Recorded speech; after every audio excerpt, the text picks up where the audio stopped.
अरु अभी बेड पर हेडबोर्ड के सपोर्ट से बैठा हुआ होता है और रो उसकी गोद में होती है। दोनों भी पैर से लेकर गले तक कंबल से कवर होते हैं और उनके हाथ भी कंबल के अंदर ही होते हैं। रो की नाइट ड्रेस जो कि असल में एक क्रॉप टॉप और शॉर्ट होती है। तो अरु धीरे धीरे अपना एक हाथ रो के थाई पर रखकर उसे रब करने लगता है जो अभी एक्सपोज होती है रो के शॉर्ट की वजह से। अरु ने रो को अपनी गोद में कुछ इस तरह से बिठाया हुआ होता है कि रो का चेहरा अरु के चेहरे के ठीक आगे होता, मतलब रो अरु के एक साइड पर होती है। अरु अपने दूसरे हाथ से रो का एक गाल पकड़ते हुए उससे कहता है, बेटा देखो, दोपहर में तो आपने मुझे कुछ नहीं बताया और ना ही कल बताया था, पर अभी मुझे सब कुछ जानना है सच सच, और dare you try to change this topic now, और झूठ तो बिल्कुल भी नहीं बोलना, क्योंकि आपको झूठ बोलना नहीं आता, और अगर आपने मेरे आगे झूठ बोला भी ना तो मैं झट से पकड़ लूंगा और फिर पनिशमेंट मिलेगी, बिकॉज आई हेट लायर्स। तो अभी आप बोलो कि क्या हुआ था 9 साल पहले जिससे आप इतना डर जाते हो बच्चे। अरु की बात सुनकर रो की बॉडी कांपने लगती है और वो घबराते हुए अरु से कहती है, वो अरु। रो को कांपता देख अरु बैग की साइड में रखे टेबल से पानी का ग्लास लेता है और रो के मुंह की तरफ बढ़ाते हुए उससे कहता है, baby first have this water. अरु रो को धीरे से पानी पिलाता है और फिर उसके चेहरे पर आया हुआ पसीना पोंछते हुए उससे पूछता है, आप ठीक हो जान, कुछ अजीब फील हो रहा है, चक्कर आ रहे हैं आपको। रो सिर्फ अपना सिर हाँ में हिलाती है और ये देख अरु भी परेशान हो जाता है और फिर वो रो के माथे पर किस करते हुए उससे कहता है, कोई बात नहीं, आप अभी सो जाओ, इस बारे में हम और कभी बात करेंगे। इतना कहकर अरु अपना हाथ टेबल लैंप की तरफ बढ़ाने ही वाला होता है कि रो अपनी कांपती हुई आवाज में अरु से कहती है, नहीं अरु, मुझे ये बात आज आपको बतानी ही है। मुझसे नहीं सहा जा रहा है अभी, दर्द होता है मुझे वो सब कुछ याद करके, इसीलिए मुझे वो सब आपके साथ शेयर करना है, पर वो सब कुछ सुनने के बाद आप मुझे अकेला छोड़कर तो नहीं जाओगे ना, प्लीज ऐसा मत करना, मैं नहीं रह पाऊंगी प्लीज। इतना कहते ही रो की आंखों से आंसू बहने लगते हैं, तभी अरु उसे अपने सीने से लगा लेता है और फिर उसे अपने से अलग कर उसके आंसू साफ करता है। तभी अरु रो के माथे पर किस करते हुए उससे कहता है, मैं भला आपसे दूर कैसे जा सकता हूँ बेबी, अभी तो हम एक है ना। रो सिर्फ अपना सिर हिलाती है और इस पर अरु रो से आगे कहता है, तो अब ना हम दूर हो सकते हैं और ना ही कोई हमें एक दूसरे से अलग कर सकता है। आप मेरी जान हो और मेरी जान को कोई मुझसे अलग करे, इतनी किसी में भी हिम्मत नहीं है, तो आप बिल्कुल भी डरना नहीं, और अब बिना डरे बताओ कि क्या हुआ था बेटा। देखो अरु यही है ना आपके साथ, बिल्कुल आपके पास तो मेरा स्ट्रॉन्ग बेटा डरेगा नहीं और बताएगा ना मुझे सब कुछ। रो अरु की आंखों में देखती है जिससे उसमें थोड़ी हिम्मत आती है और वो अपना सिर हिलाती है। ये देख अरु रो का हाथ पकड़ता है और उससे कहता है, तो चलो एक लंबी सांस के साथ बाबाजी का नाम लो और बताओ। जैसे अरु कहता है वैसे ही रो एक लंबी सांस लेती है और फिर अपनी आंखें बंद कर वह गुरु जी को याद करती है। रो के साथ अरु भी अपनी आंखें बंद करता है और मन ही मन बाबाजी से प्रार्थना करते हुए कहता है, बहुत मुश्किल से मानी है ये बाबाजी, प्लीज आज कुछ गलत ना करी, मेरे बच्चे का साथ देना और उसे इतनी हिम्मत देना कि वो बिना डरे सब कुछ मुझे खुलकर बता सके, ताकि आगे जाकर मैं उसके दर्द और तकलीफ को मिटा पाऊँ। प्लीज बाबाजी, आज हम दोनों को आपकी बहुत जरूरत है, तो आप बस साथ रहना हमारे। इतना कहकर अरु अपनी आंखें खोलकर रो की तरफ देखता है जो अभी अपनी प्यारी पर डरी हुई नजरों से सिर्फ उसकी तरफ ही देख रही होती है। रो को देख अरु उसके छोटे से चेहरे को अपने हाथों में ले लेता है और उससे पूछता है, आप रेडी हो प्रिंसेस? एक बार फिर से सोच लीजिए बच्चे। रो अपनी पलकें झपकाती है और फिर अरु के सीने से लग जाती है। रो का जवाब जानते हुए अरु रो के बालों पर किस करता है और उससे कहता है, ठीक है तो बताए, मैं हूँ यहाँ पर और मैं आपसे ये वादा करता हूँ कि जब तक आपकी बात पूरी नहीं होती मैं एक सेकंड के लिए भी सोऊंगा नहीं या फिर यहाँ से हिलूंगा नहीं। जब भी आपको बहुत ज्यादा डर लगे या तकलीफ हो आप उसी वक्त रुक जाना, क्योंकि मेरे लिए मेरा बच्चा इम्पोर्टेंट है, ना कि उसका कोई पास्ट। हम अरु की बात सुनकर रो को जैसे सुकून मिलता है और वो अरु को और कस के पकड़ लेती है। तभी रो अरु के धड़कते हुए सीने पर अपना सिर रखकर अरु को बताती है, ये तब की बात है अरु जब मैं सिर्फ 8 साल की बच्ची थी। मुझे उस वक्त कुछ भी समझ नहीं थी और घर में भी कोई ऐसा नहीं था कि कोई मुझे अच्छा बुरा बता सके। मेरा कोई भी फ्रेंड नहीं था, यहाँ तक कि क्लास में भी कोई मुझसे बात नहीं करता था। सब मुझे चिढ़ाते थे, बुली करते और मारते भी थे, पर मैंने कभी किसी की कंप्लेंट टीचर्स से नहीं की, क्योंकि अगर मैं उनकी कंप्लेंट टीचर्स से करती तो वो सबसे पहले मेरे चाचू को बुलाते और फिर चाचू मुझे और मारते, इसीलिए मैंने कभी कुछ नहीं कहा। मेरी ही क्लास में एक प्रीति नाम की लड़की थी और वो दिखने में भी मुझसे काफी सुंदर थी, पर उसने कभी मुझसे बात तक नहीं की। पर एक दिन, यहाँ से फ्लैशबैक है, जब रो 8 साल की थी। फ्लैशबैक 9 साल पहले, तब रो की उम्र 8 साल की थी। हर रोज की तरह रोह आज भी अपने क्लासरूम में थी और अभी उसका ब्रेक हो चुका था तो क्लास के सभी बच्चे अपने अपने फ्रेंड्स के साथ मिलकर क्लासरूम में ही अपना खाना खा रहे थे। रोह के चाचू चाची ने कभी उसे टिफिन नहीं दिया जिसकी वजह से वो बच्ची हमेशा भूखी ही रहती थी। यहाँ तक कि बचपन में भी उसे भूखा तड़पता रखा जाता था जिसकी वजह से वो आज इन फ्यूचर प्रेजेंट टाइम में इतनी ज्यादा कमजोर है। रोह हमेशा की तरह आज भी चुपचाप अपनी जगह पर अकेली बैठी होती है क्योंकि कोई उसके साथ नहीं बैठता। सब बच्चे उसे चिढ़ाने लगते हैं और वो हमेशा की तरह अपना सिर नीचे किए बैठी होती है। कुछ समय बाद उसे बाथरूम जाना होता है तो वो रूम से बाहर निकलकर बाथरूम की तरफ जाती है, पर तभी बीच में उसे कुछ अजीब सी या फिर कहे तो किसी लड़की की चिल्लाने की आवाज आती है। वो आवाज सुनकर रोह अपनी जगह पर ही रुकती है और इधर उधर देखने लगती है कि तभी उसकी नजर एक रूम की तरफ पड़ती है जो कि स्कूल का ही एक खाली रूम होता है। इतने में ही एक बेल बजती है जिससे ये पता चलता है कि अभी ब्रेक टाइम खत्म हो गया और तभी वो लड़की की आवाज भी आना बंद हो जाती है। जब वो आवाजें आती है तभी उस जगह पर रोह के अलावा कोई नहीं होता जो वो आवाजें सुन पाए। ब्रेक खत्म होने ही वजह से सभी बच्चे अपनी अपनी क्लासरूम की तरफ आ जाते हैं और रोह भी अपने क्लास में वापस चली जाती है। ऐसे ही रोह के सारे क्लासेस हो जाते हैं और स्कूल की छुट्टी भी हो जाती है। सभी बच्चे रोह को चिढ़ाकर और यहाँ तक कि उसे मारकर क्लासरूम से बाहर आते हैं और धीरे धीरे अपने घर के लिए निकल जाते हैं। रोह की स्कूल का टाइम दोपहर में 12 से 5 तक का होता है और उसके स्कूल में 12 तक की क्लासेस होती है। उन बुरे बच्चों के मारने की वजह से रोह को कुछ चोटें लगती है जिसकी वजह से वो थोड़ी देर के लिए क्लास में ही रुक जाती है और फिर पूरी क्लास खाली होने के बाद अपनी क्लासरूम से बाहर आती है। उसके घुटनों और कोहनी से खून निकल रहा होता है जिसकी वजह से वो अपने चोटों को साफ करने के लिए बाथरूम की तरफ जाती है। अभी स्कूल पूरी तरह के खाली होता है पर जो कॉलेज वाला साइड है वहाँ अभी भी स्टूडेंट्स होते हैं पर वो स्कूल की दूसरी तरफ होता है। रोह अपने लड़खड़ाते हुए पैरों से बाथरूम की तरफ बढ़ रही होती है कि तभी उसकी कानों पर वो आवाज फिर से पड़ती है जो उसने ब्रेक में सुनी थी। अभी तो वो आवाज बहुत तेज होती है और रोह के अलावा वहाँ कोई नहीं होता जो ये आवाज सुन सके। तभी रोह अपने मन में सोचते हुए खुद से कहती है, क्या है उस रूम में? ये तो किसी लड़की की आवाज लग रही है ना, पर कौन होगी? मुझे वहां जाकर देखना चाहिए क्या बाबा जी? अगर वो लड़की उस रूम में फंसी हुई है तो हाँ, मुझे उसकी मदद करनी चाहिए। इतना कहकर रोह धीरे धीरे उस रूम की तरफ बढ़ती है ये सोचकर कि अंदर जो कोई भी लड़की है वो उसकी हेल्प कर देगी, पर उस मासूम को ये नहीं पता होता कि ये उसकी कितनी बड़ी गलती हो सकती है।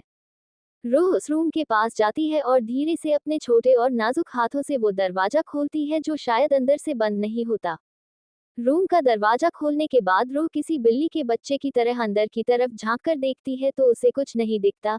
तो रोह धीरे से अंदर चली जाती है ये देखने के लिए कि शायद उसे कुछ दिख जाए, पर अंदर जाने के बाद भी उसे कुछ नहीं दिखता पर आवाजें अभी भी आती है। तभी उसकी नजर एक पर्दे पर पड़ती है और आवाज भी उसी तरफ से आती है तो रोह उस पर्दे की तरफ बढ़ती है। पहले तो उसे कुछ समझ नहीं आता, फिर जब रोह वो पर्दा हटाती है तब उसकी नजर एक दरवाजे पर पड़ती है और वो बहुत धीरे से खुद से कहती है, अरे यहाँ तो और एक रूम है, शायद इसके बारे में किसी को नहीं पता। रोह धीरे से उस दरवाजे को अंदर की तरफ पुश करती है जिसकी वजह से वो दरवाजा खुल जाता है। जब रोह अंदर जाकर देखती है तो उसके आगे का नजारा देख उसके होश उड़ जाते हैं और उसके पैरों तले की जमीन खिसक जाती है। रोह देखती है कि अंदर एक बेड होता है जहां पर एक लड़की लेटी हुई होती है और उसके बॉडी पर एक भी कपड़ा नहीं होता। उस लड़की के ऊपर एक लड़का होता है जो कपड़े पहने होता है पर उसकी जीन्स उसके कमर से नीचे होती है और उस लड़के की वजह से रोह ना तो उस लड़के का चेहरा देख पाती है और ना ही उस लड़की का। जब रूह एक बार उनकी तरफ ध्यान से देखती है तब वो लड़का उस लड़की के ऊपर उसकी बॉडी में खुद को इंटर किए होता है और बहुत जोर जोर से किसी जंगली जानवर की तरह मूव कर रहा होता है जिससे वो लड़की चीखने लगती है। रूह के लिए ये सब पहले ही इतना खौफनाक हो जाता है कि वो कांपने लगती है, पर तभी उसकी नजर दो लड़कों पर पड़ती है जो वहां खड़े होते हैं। जब वो लड़का उस लड़की के ऊपर से उठता है तभी रूह उस लड़की का चेहरा देखती है और जब उसे ये पता चल जाता है कि वो लड़की कोई और नहीं उसके ही क्लासमेट प्रीति है तब उसे बहुत बड़ा शॉक लगता है। तभी रूह उन तीनों लड़कों को भी देखती है जो असल में एक दो के स्टूडेंट्स होते हैं और अभी प्रीति के साथ जबरदस्ती कर रहे होते हैं। वो सब देखकर रूह के पैर लड़खड़ा जाते हैं क्योंकि पहले से ही उसके घुटनों में लगी होती है तो इसी वजह से वो नीचे गिर जाती है जिसकी वजह से उन तीनों लड़कों का ध्यान रूह की तरफ जाता है। जब वो लड़के रूह को देखते हैं तभी उनमें से एक लड़का बाकी दोनों लड़कों से कहता है, अबे ये यहाँ कैसे आ गई? तुम लोगों ने ठीक से दरवाजा बंद नहीं किया था क्या? इस पर दूसरा लड़का उसे जवाब देते हुए कहता है, किया तो था पर जाने दे, अब आ गई है तो इसके प्रीति, साथ साथ इसके ग्रोह भी मजे लेते हैं। तभी पहला लड़का दूसरे लड़के से कहता है, दिमाग ठीक है क्या तेरा? वो प्रीति 12 साल की है और ये ग्रोह बहुत छोटी है, नहीं इसके साथ हम ऐसा वैसा कुछ नहीं करेंगे, पर इसकी आंखों के आगे इसकी क्लासमेट के साथ बहुत कुछ करेंगे। उस लड़के की बात सुन उसके दोनों फ्रेंड्स रो की तरफ देख उसे एविल स्माइल देने लगते हैं। उन तीनों के ऐसे एक्सप्रेशन देख रो बहुत डर जाती है और वहां से उठते हुए पीछे की तरफ जाने लगती है। तभी तीसरा लड़का झट से दरवाजा ऊपर से लॉक कर देता है और रो की तरफ देख उससे कहता है, क्या लगा तुम्हें कि हम इतने आसानी से तुम्हें यहाँ से बाहर जाने देंगे? अब तो तुम हमारा पूरा राज जान चुकी हो, तो तुम्हें भी उस प्रीति के साथ मरना होगा, क्योंकि तुम हमारे लिए सबसे बड़ा खतरा बन सकती हो, पर सबसे पहले हमें हमारे उस खिलौने के साथ थोड़ी देर और खेलना है। इतना कहकर वो लड़का प्रीति की तरफ जाता है और उसके ऊपर आकर उसकी बॉडी में इंटर करता है। प्रीति उसे अपनी विग बॉडी से रोकने की कोशिश करती है, पर वो उसका मुंह बंद कर देता है। जब वो लड़का प्रीति के साथ सब कर रहा होता है तभी रूह उसकी तरफ आती है और अपने छोटे छोटे हाथों से उसे प्रीति के ऊपर से हटाने की कोशिश करते हुए उससे कहती है, उठो, तुम सब के सब बहुत गंदे हो, मैं तुम्हारी कंप्लेंट कर दूंगी। छोड़ो प्रीति को, प्रीति। तभी वो प्रीति रोते हुए बहुत ही धीमी आवाज में रूह से कहती है, रूही बचाओ मुझे, ये लोग मार डालेंगे मुझे, प्लीज हेल्प मी। तभी वो लड़का प्रीति का मुंह अपने हाथ से बंद करते हुए किसी हैवान की तरह वो सब करने लगता है और उसके दोनों फ्रेंड्स अभी रूह को पकड़े हुए होते हैं। रूह उनकी पकड़ में झटपटा रही होती है कि तभी पहला लड़का रूह से कहता है, तुम ऐसे नहीं मानोगी। इतना कहकर वो रूह के पेट पर मारता है, जिसकी वजह से रूह चिल्लाती है और रोने लग जाती है। इधर वो तीनों उस प्रीति के साथ जबरदस्ती करते हैं और जब उनका मन भर जाता है तभी उनमें से दूसरा लड़का एक बड़ा सा चाकू लेता है और प्रीति की तरफ बढ़ता है। ये देख रो डर के मारे कांपने लगती है और रोते हुए उस लड़के से कहती है, प्लीज मत मारो, छोड़ दो उसे, प्लीज मैं हाथ जोड़ती हूँ, मैं किसी से कोई कंप्लेंट नहीं करूंगी, प्लीज छोड़ो उसे, प्रीति। पर वो रो की एक नहीं सुनते और उस मासूम सी बच्ची के आगे प्रीति को बहुत बुरी तरीके से तड़पा तड़पा के मारते हैं।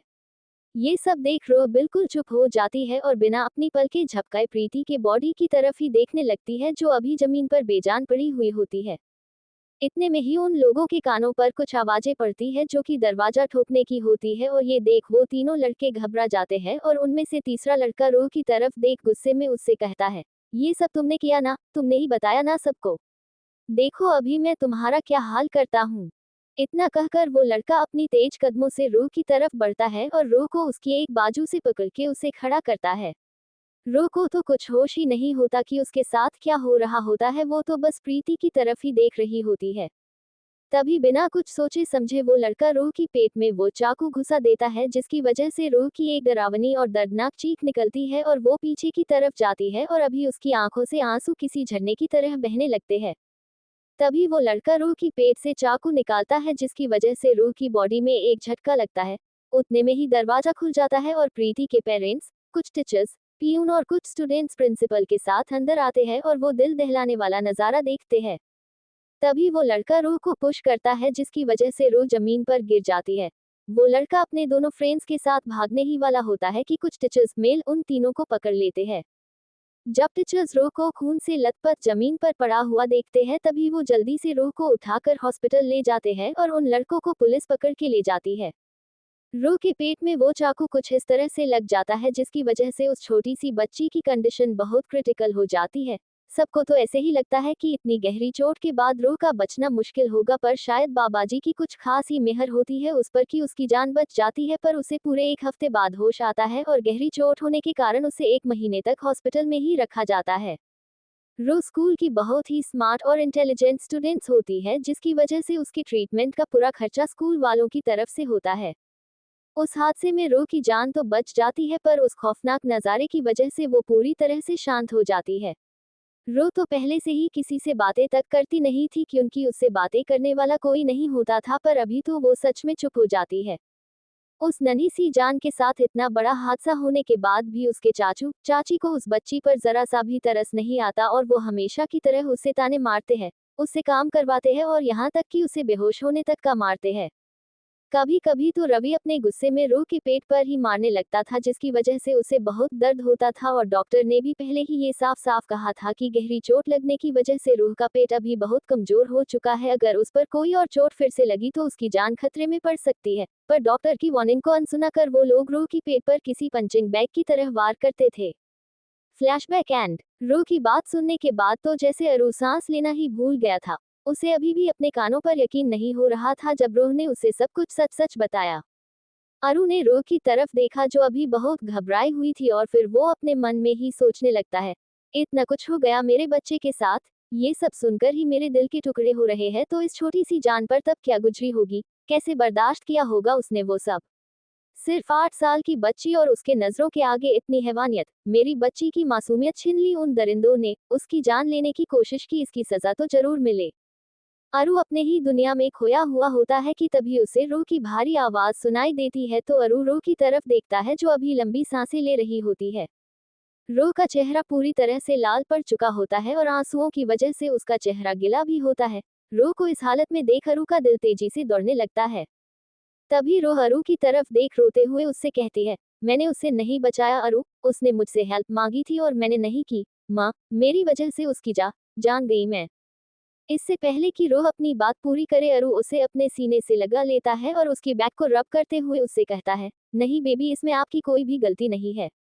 आप तब बहुत छोटू से थे, तो जरा सोचो कि मेरा इतना छोटा बच्चा उन बड़े बड़े शैतानों का सामना कैसे कर पाता। पर आपने अपनी तरफ से पूरी कोशिश की ना, तो इसमें आप खुद को ब्लेम नहीं कर सकते। अरु रो को अपने तरीके से समझाने की कोशिश ही कर रहा होता है कि तभी अचानक से रो की सांसें उखड़ने लगती है और उसके बॉडी में कुछ झटके पड़ते हैं, जिसे देख एक पल के लिए अरु की आंखों के आगे अंधेरा छा जाता है। तभी अरु जल्दी से खुद को संभालते हुए रो की तरफ देखता है जो अभी अपनी आंखें बंद कर रही होती है, और ये देख अरु रो के गाल थपथपाते हुए उससे कहता है, परी नहीं, आंखें बंद नहीं करना बेटा, कुछ नहीं होगा, मैं हूं ना आपके पास, आप मेरी तरफ देखो परी। अरु की बात को अनसुना करते हुए रो अपनी आंखें बंद कर देती है और अरु की बाहों में बेहोश हो जाती है। रो को ऐसे बेहोश होता देख अरु के दिल की धड़कन तो जैसे ही रुक जाती है। वो जल्दी से रो की पल्स देखता है और रो को बेड पर सुलाकर उसकी हाथ में एक शॉट लगाता है। कुछ देर बाद जब उसे यकीन हो जाता है कि रो की कंडीशन अभी स्टेबल है, तभी अरु फिर से रो की सारी बातें, उसके पास्ट की याद करता है और झटके से अपने घुटनों पर बैठे जाता है। अरु तो अभी चुप होता है, पर उसकी आंखें उसका सारा दर्द बयान कर रही होती है। अरु बेड पर सोई या फिर कहे तो बेहोश पड़ी हुई रो की तरफ देखता है और बस वैसे ही उसके सब्र की सीमा टूटने लगती है और वो बहुत जोरों से रोने लगता है। रो का रूम साउंड प्रूफ होने की वजह से अरु के रोने की आवाज बाहर नहीं जाती, वरना बाहर सबको भी पता चल जाता कि अरु अब पूरी तरह से अंदर से टूट चुका है। अरु पिछले आधे घंटे से लगातार रो रहा होता है और उसके हाथ पैर भी कांप रहे होते हैं। तभी वो अपना फोन उठता है और किसी को एमएसजी करता है। 2 मिनट बाद जब अरु को उस इंसान का रिप्लाई आता है, तभी अरु जमीन पर से उठता है और रो की तरफ आता है। अरु धीरे से रो के माथे पर किस करता है और उससे कहता है, आप रेस्ट करो प्रिंसेस, अरु जल्दी से जाकर आते हैं। अरु को पता है कि इंजेक्शन के असर की वजह रोह अब सुबह तक नहीं उठेगी, तो अरु एक बार फिर से रो के माथे पर किस करता है और रूम से बाहर चला जाता है। रूम से बाहर आते ही उसकी नजर पार्थ पर पड़ती है, जो उसके इंतजार में अभी कॉरिडोर में इधर से उधर चक्कर काट रहा होता है। हारू पार्थ को ही एमएसजी करके रूम से बाहर आने के लिए कहता है। जब पार्थ को अपने पीछे किसी की आहट महसूस होती है, तभी वो समझ जाता है कि वो अरु ही है। जैसे ही पार्थ अरु की तरफ देखने के लिए उसकी तरफ मुड़ता है, तभी अरु बिना कोई समय गवाए पार्थ की तरफ भागता है और उसके सीने से लगकर बहुत जोर से रोने लगता है। अरु को इस तरह से रोता देख पार्थ भी घबरा जाता है और अरु की बैक को रब करने लगता है। अरु पार्थ की बाहों में बस रोए ही जा रहा होता है। अरु को इतना रोते देख पार्थ उससे पूछता है, अरु क्या हुआ बेबी, तुम ऐसे क्यों रो रहे हो? सब ठीक है ना? तुम ठीक हो? और परी, वो तो आज तुम्हें सच बताने वाली थी, तो बताया कुछ उसने? अरु किसी बच्चे की तरह अपना सिर हिलाता है और ये देख पार्थ अरु से पूछता है, क्या बताया? रुको, उससे पहले मेरे साथ आओ, देखो कैसे कांप रहे हो तुम। पार्थ अरु को लेकर सोफे की तरफ बढ़ता है, जो कॉरिडोर में लगा हुआ होता है, और वही एक टेबल होता है जिस पर एक पानी से भरा हुआ जग और ग्लास होता है। पार्थ अरु को उस सोफे पर बिठाता है और उस ग्लास में पानी भरकर अरु के मुंह की तरफ बढ़ाता है। अपने दूसरे हाथ से पार्थ अरु के बाल सहलाते हुए उससे कहता है, पहले ही पानी पिलो बेबी, देखो कितना रो रहे हो तुम, तुम्हारा पूरा फेस रेड हो गया है और वार्म भी। अरु ना में अपना सिर हिलाता है, पर पार्थ उसे अपनी आंखें दिखाते हुए जबरदस्ती से पानी पिला देता है, जो अरु बड़ी मुश्किल से सिर्फ 2-3 घूंट ही पीता है। पार्थ अरु का चेहरा अपने हाथ से साफ करता है और उसके चेहरे को अपने आगे लाते हुए उससे पूछता है, अभी बताओ क्या बताया परी ने जिसकी वजह से तुम इतना डर गए हो? अरु बिना कोई देरी किए शुरू से लेकर एंड तक पूरी बात पार्थ को बताता है, जो रोह ने अरु को बताई है। अरु की बात सुनकर पार्थ की भी रूह कांप जाती है और वो अपनी बड़ी बड़ी आंखों से अरु की तरफ देखने लगता है। इस वक्त दोनों ही बिल्कुल चुप होते हैं, पर दोनों की आंखों से आंसू बिना रुके बहने लगते हैं। दोनों में से कोई कुछ कहे इससे पहले वो उनके पीछे से कुछ गिरने की आवाज सुनते हैं। जब अरु और पार्थ मुड़कर पीछे की तरफ देखते हैं तब उन्हें वहां राघव दिखता है, जो अभी नीचे अपने घुटनों पर बैठा होता है। उसके चेहरे के एक्सप्रेशन पूरी तरह से ब्लैंक होते हैं और उसके आंखों में भी पानी भरा होता है। जैसे ही वो दोनों राघव को उस तरह से देखते हैं, वो अपनी जगह से उठते हैं और राघव की तरफ भागते हुए आते हैं। अरु और पार्थ राघव की एक एक बाजू धीरे से पकड़ते हैं और तभी अरु राघव से कहता है, अंकल प्लीज उठिए। हमें पता है कि परी के अतीत के राज ने आपको भी पूरी तरह से तोड़ दिया है, पर आप खुद को ऐसे कमजोर नहीं पड़ने दे सकते। थोड़ा सोचिए, अगर आप टूट गए तो हमारा क्या होगा, परी का क्या होगा? वो तो पहले से ही इतने बड़े हादसे का बोझ अपने सिर पर लिए जी रही है ना। माना कि पहले वो अकेली थी, पर अब हम सब है उसके साथ, तो हमें उसे संभालना होगा और किसी भी हालत में बेबी को उस दलदल से बाहर निकालना होगा ना। अरु की बात सुनकर पार्थ भी उसका साथ देते हुए राघव से कहता है, अरु बिल्कुल ठीक कह रहा है डैड, आपको प्रिंसेस के लिए खड़ा होना होगा। उसे इस वक्त हम सबकी, उसके पूरे परिवार की बहुत जरूरत है, तो हम फिर से उसे अकेला नहीं कर सकते। अरु और पार्थ की बातें सुनकर राघव अपनी नम आंखों से उन दोनों की तरफ देखता है और फिर अगले ही पल वो दोनों राघव की बाहों में होते हैं और वो तीनों उनकी बेबसी पर रो रहे होते हैं। थोड़ी देर के बाद खुद को संभालते हुए वो वहां से उठते हैं और फिर पार्थ राघव और अरु की तरफ देख उनसे कहता है, अरु डैड, क्या हमें इसके बारे में घर में सबको बताना चाहिए? इससे पहले कि राघव कुछ बोले, अरु पार्थ के सवाल का जवाब देते हुए उससे कहता है, हाँ भाई, पूरी फैमिली बेबी से बहुत ज्यादा प्यार करती है, तो हमें उन्हें बताना ही होगा, पर उनसे पहले हमें आंटी और भाभी को ये बात बतानी होगी। तभी अरु राघव की तरफ देख उससे पूछता है, क्यों, मैंने ठीक कहा ना अंकल?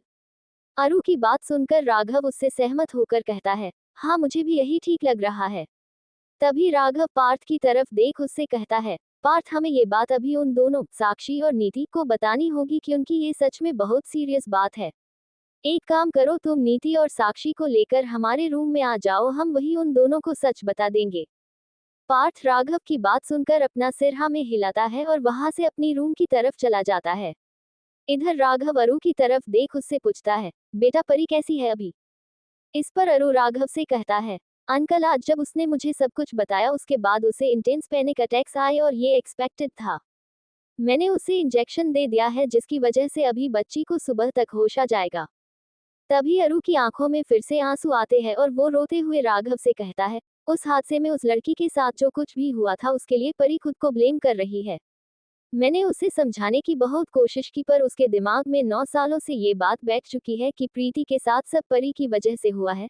अंकल, हमें ये बात उसके दिमाग से निकालनी होगी, वरना इसके इफेक्ट्स इतने ज्यादा खतरनाक हो सकते हैं कि जितने हम में से किसने ने इसके बारे में सोचा भी नहीं होगा। अरु की बात सुन राघव अपना सिर हाँ में हिलाता है और फिर वो दोनों राघव के रूम, जहां अभी रूह सो रही है, की तरफ चले जाते हैं। जैसे ही राघव रूम के अंदर आता है, उसकी नजर रूह पर पड़ती है, तो वो अपने कदमों से धीरे धीरे रूह की तरफ बढ़ता है और फिर उसके पास बैठता है। रूह को देख राघव के आंसू फिर से निकलने लगते हैं कि तभी राघव रूह के माथे पर किस करता है और उसका छोटा सा एक हाथ अपने हाथ में पकड़ते हुए उससे कहता है, आपको इतनी सी उम्र में इतना कुछ सहना पड़ा और मैं कुछ नहीं कर पाया, आई एम सॉरी प्रिंसेस। राघव रूह का हाथ पकड़ के रो रहा होता है कि तभी वहां नीति और साक्षी पार्थ के साथ आ जाते हैं और राघव को ऐसे रोता देख अरु की आंखों को भी पूरी तरह से लाल और सुजा हुआ देख वो दोनों डर जाती है। अरु को ऐसी बुरी हालत में देख साक्षी अरु के पास आती है और उसका एक हाथ पकड़ते हुए उससे पूछती है, अरु ये क्या हालत बना दी है बेटा, तुमने अपनी और पार्थ ने ऐसे इतने हड़बड़ी में हमें बुलाया, सब ठीक है ना? तभी साक्षी की नजर बेड पर सोई हुई रूह पर पड़ती है और वो अरु से पूछती है, अरु मेरी परी ठीक है ना? साक्षी के लाख पूछने के बाद भी शायद अरु में इतनी हिम्मत नहीं होती कि वो अपना मुंह भी खोल सके और अरु को ऐसे चुप देखकर साक्षी अपना आपा खो देती है और अरु पर चिल्लाते हुए उससे पूछती है, मैं कुछ पूछ रही हूँ तुमसे, अरहान बोलो, मेरी बेटी ठीक है ना? साक्षी को अरु पर ऐसे चिल्लाते हुए देख राघव तुरंत रूह के पास से उठता है और साक्षी की तरफ आते हुए उसे अपनी बाहों में ले लेता है। तो वही अरु अभी झटके से सोफे पर बैठ जाता है और रोने लगता है। अरु को ऐसे रोता हुआ देख साक्षी को भी तकलीफ होती है, क्योंकि आखिर में वो एक माँ ही है ना और अरु उसके लिए अपने बच्चे जैसा ही है। साक्षी अरु को इतना रोता देख उसके पास आती है और साक्षी को देखकर अरु से कंट्रोल नहीं होता और वो साक्षी की बाहों में रोने लगता है, जो अभी उसे प्यार से अपनी बाहों में पकड़े होती है और उसका सिर सहला रही होती है। अरु को ऐसे देख नीति की आंखों से भी आंसू बहने लगते हैं। तो वही साक्षी अरु के माथे पर किस करते हुए उससे कहती है, अरु शांत हो जाओ बेबी, और सबसे पहले तो रोना बंद करो। You are our very strong boy, और स्ट्रॉन्ग बॉय ऐसे रोते नहीं है बेटा। इस पर अरु साक्षी की तरफ अपनी आंसू भरी लाल आंखों से देख उससे कहता है, तो मैं क्या करूं और कैसे संभालूं खुद को। मेरा बेबी इतनी तकलीफ में है और उसे देखकर मुझे भी बहुत तकलीफ हो रही है आंटी। पता नहीं उसने ये सब कैसे बर्दाश्त कर लिया, पर मेरे लिए ये बहुत मुश्किल हो रहा है। अरु की बात सुनकर नीति अरु से पूछती है, अरु आज प्रिंसेस अपने पास्ट के बारे में कुछ बताने वाली थी ना, तो उसने कुछ बताया। साक्षी भी अरु की तरफ देखने लगती है और फिर कुछ ना छिपाते हुए अरु सब कुछ उन दोनों को बता देता है, जिससे उन दोनों को एक बड़ा सा सदमा लगता है। साक्षी अरु के पास से उठकर रो के पास जाकर बैठ जाती है और नीति अभी पूरी तरह से ब्लैंक होकर अरु के पास बैठती है। पार्थ भी रो के पास बैठता है तो वही राघव एक सिंगल सोफे पर बैठा होता है। तभी नीति बिना किसी एक्सप्रेशन के उन सब से कहती है, ये सब तो हमारे सोच से भी कहीं ज्यादा खौफनाक है, और वो भी जब परी सिर्फ 8 साल की बच्ची थी। वो सब देखने के बाद तो हम जैसे बड़े बड़ों की रूह कांप जाती है, तो उस छोटी सी जान ने कैसे झेला होगा वो सब। अगर मैं या कोई और भी उसकी जगह होता तो कुछ भी नहीं कर पाता, पर परी ने उस लड़की की जान बचाने के लिए अपनी जान दांव पर लगा दी।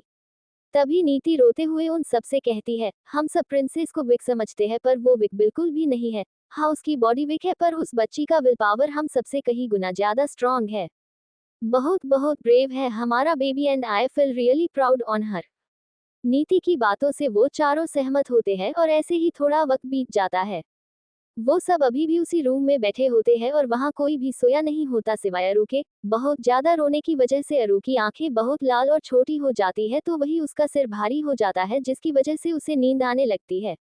अरु उसी सोफे पर अपने पैरों को लंबा कर लेट जाता है और अपना सिर वहां बैठी नीति के गोद में रख देता है।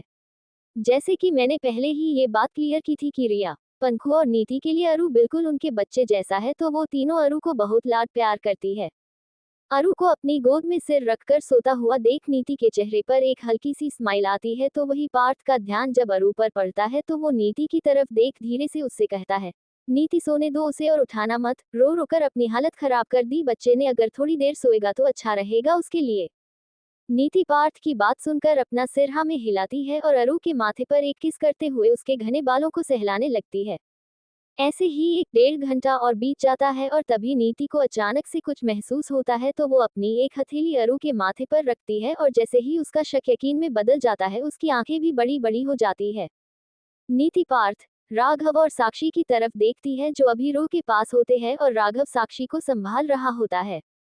तभी नीति उन तीनों की तरफ देख उनसे घबराते हुए कहती है, मम्मा पापा, पार्थ अरु को फीवर हो गया है। नीति की बात सुनते ही वो तीनों के तीनों बेड पर से उठकर तुरंत सोफे की तरफ आते हैं और राघव अरु के माथे को अपने हाथ से छूते हुए उन सबसे कहता है, हाँ, his body is burning like a fire. तभी राघव पार्थ की तरफ देख उससे कहता है, पार्थ एक काम करते हैं, हम इसे परी के पास सुला देते हैं, ऐसे सोफे पर कंफर्टेबल फील करेगा बच्चा। राघव की बात से सहमत पार्थ जब अरु के सिर को नीति की गोद में से नीचे सोफे पर रखता है, तभी अरु दर्द की वजह से कराहने लगता है और उसे देख पार्थ उससे कहता है, शचुक बेबी कुछ नहीं हुआ।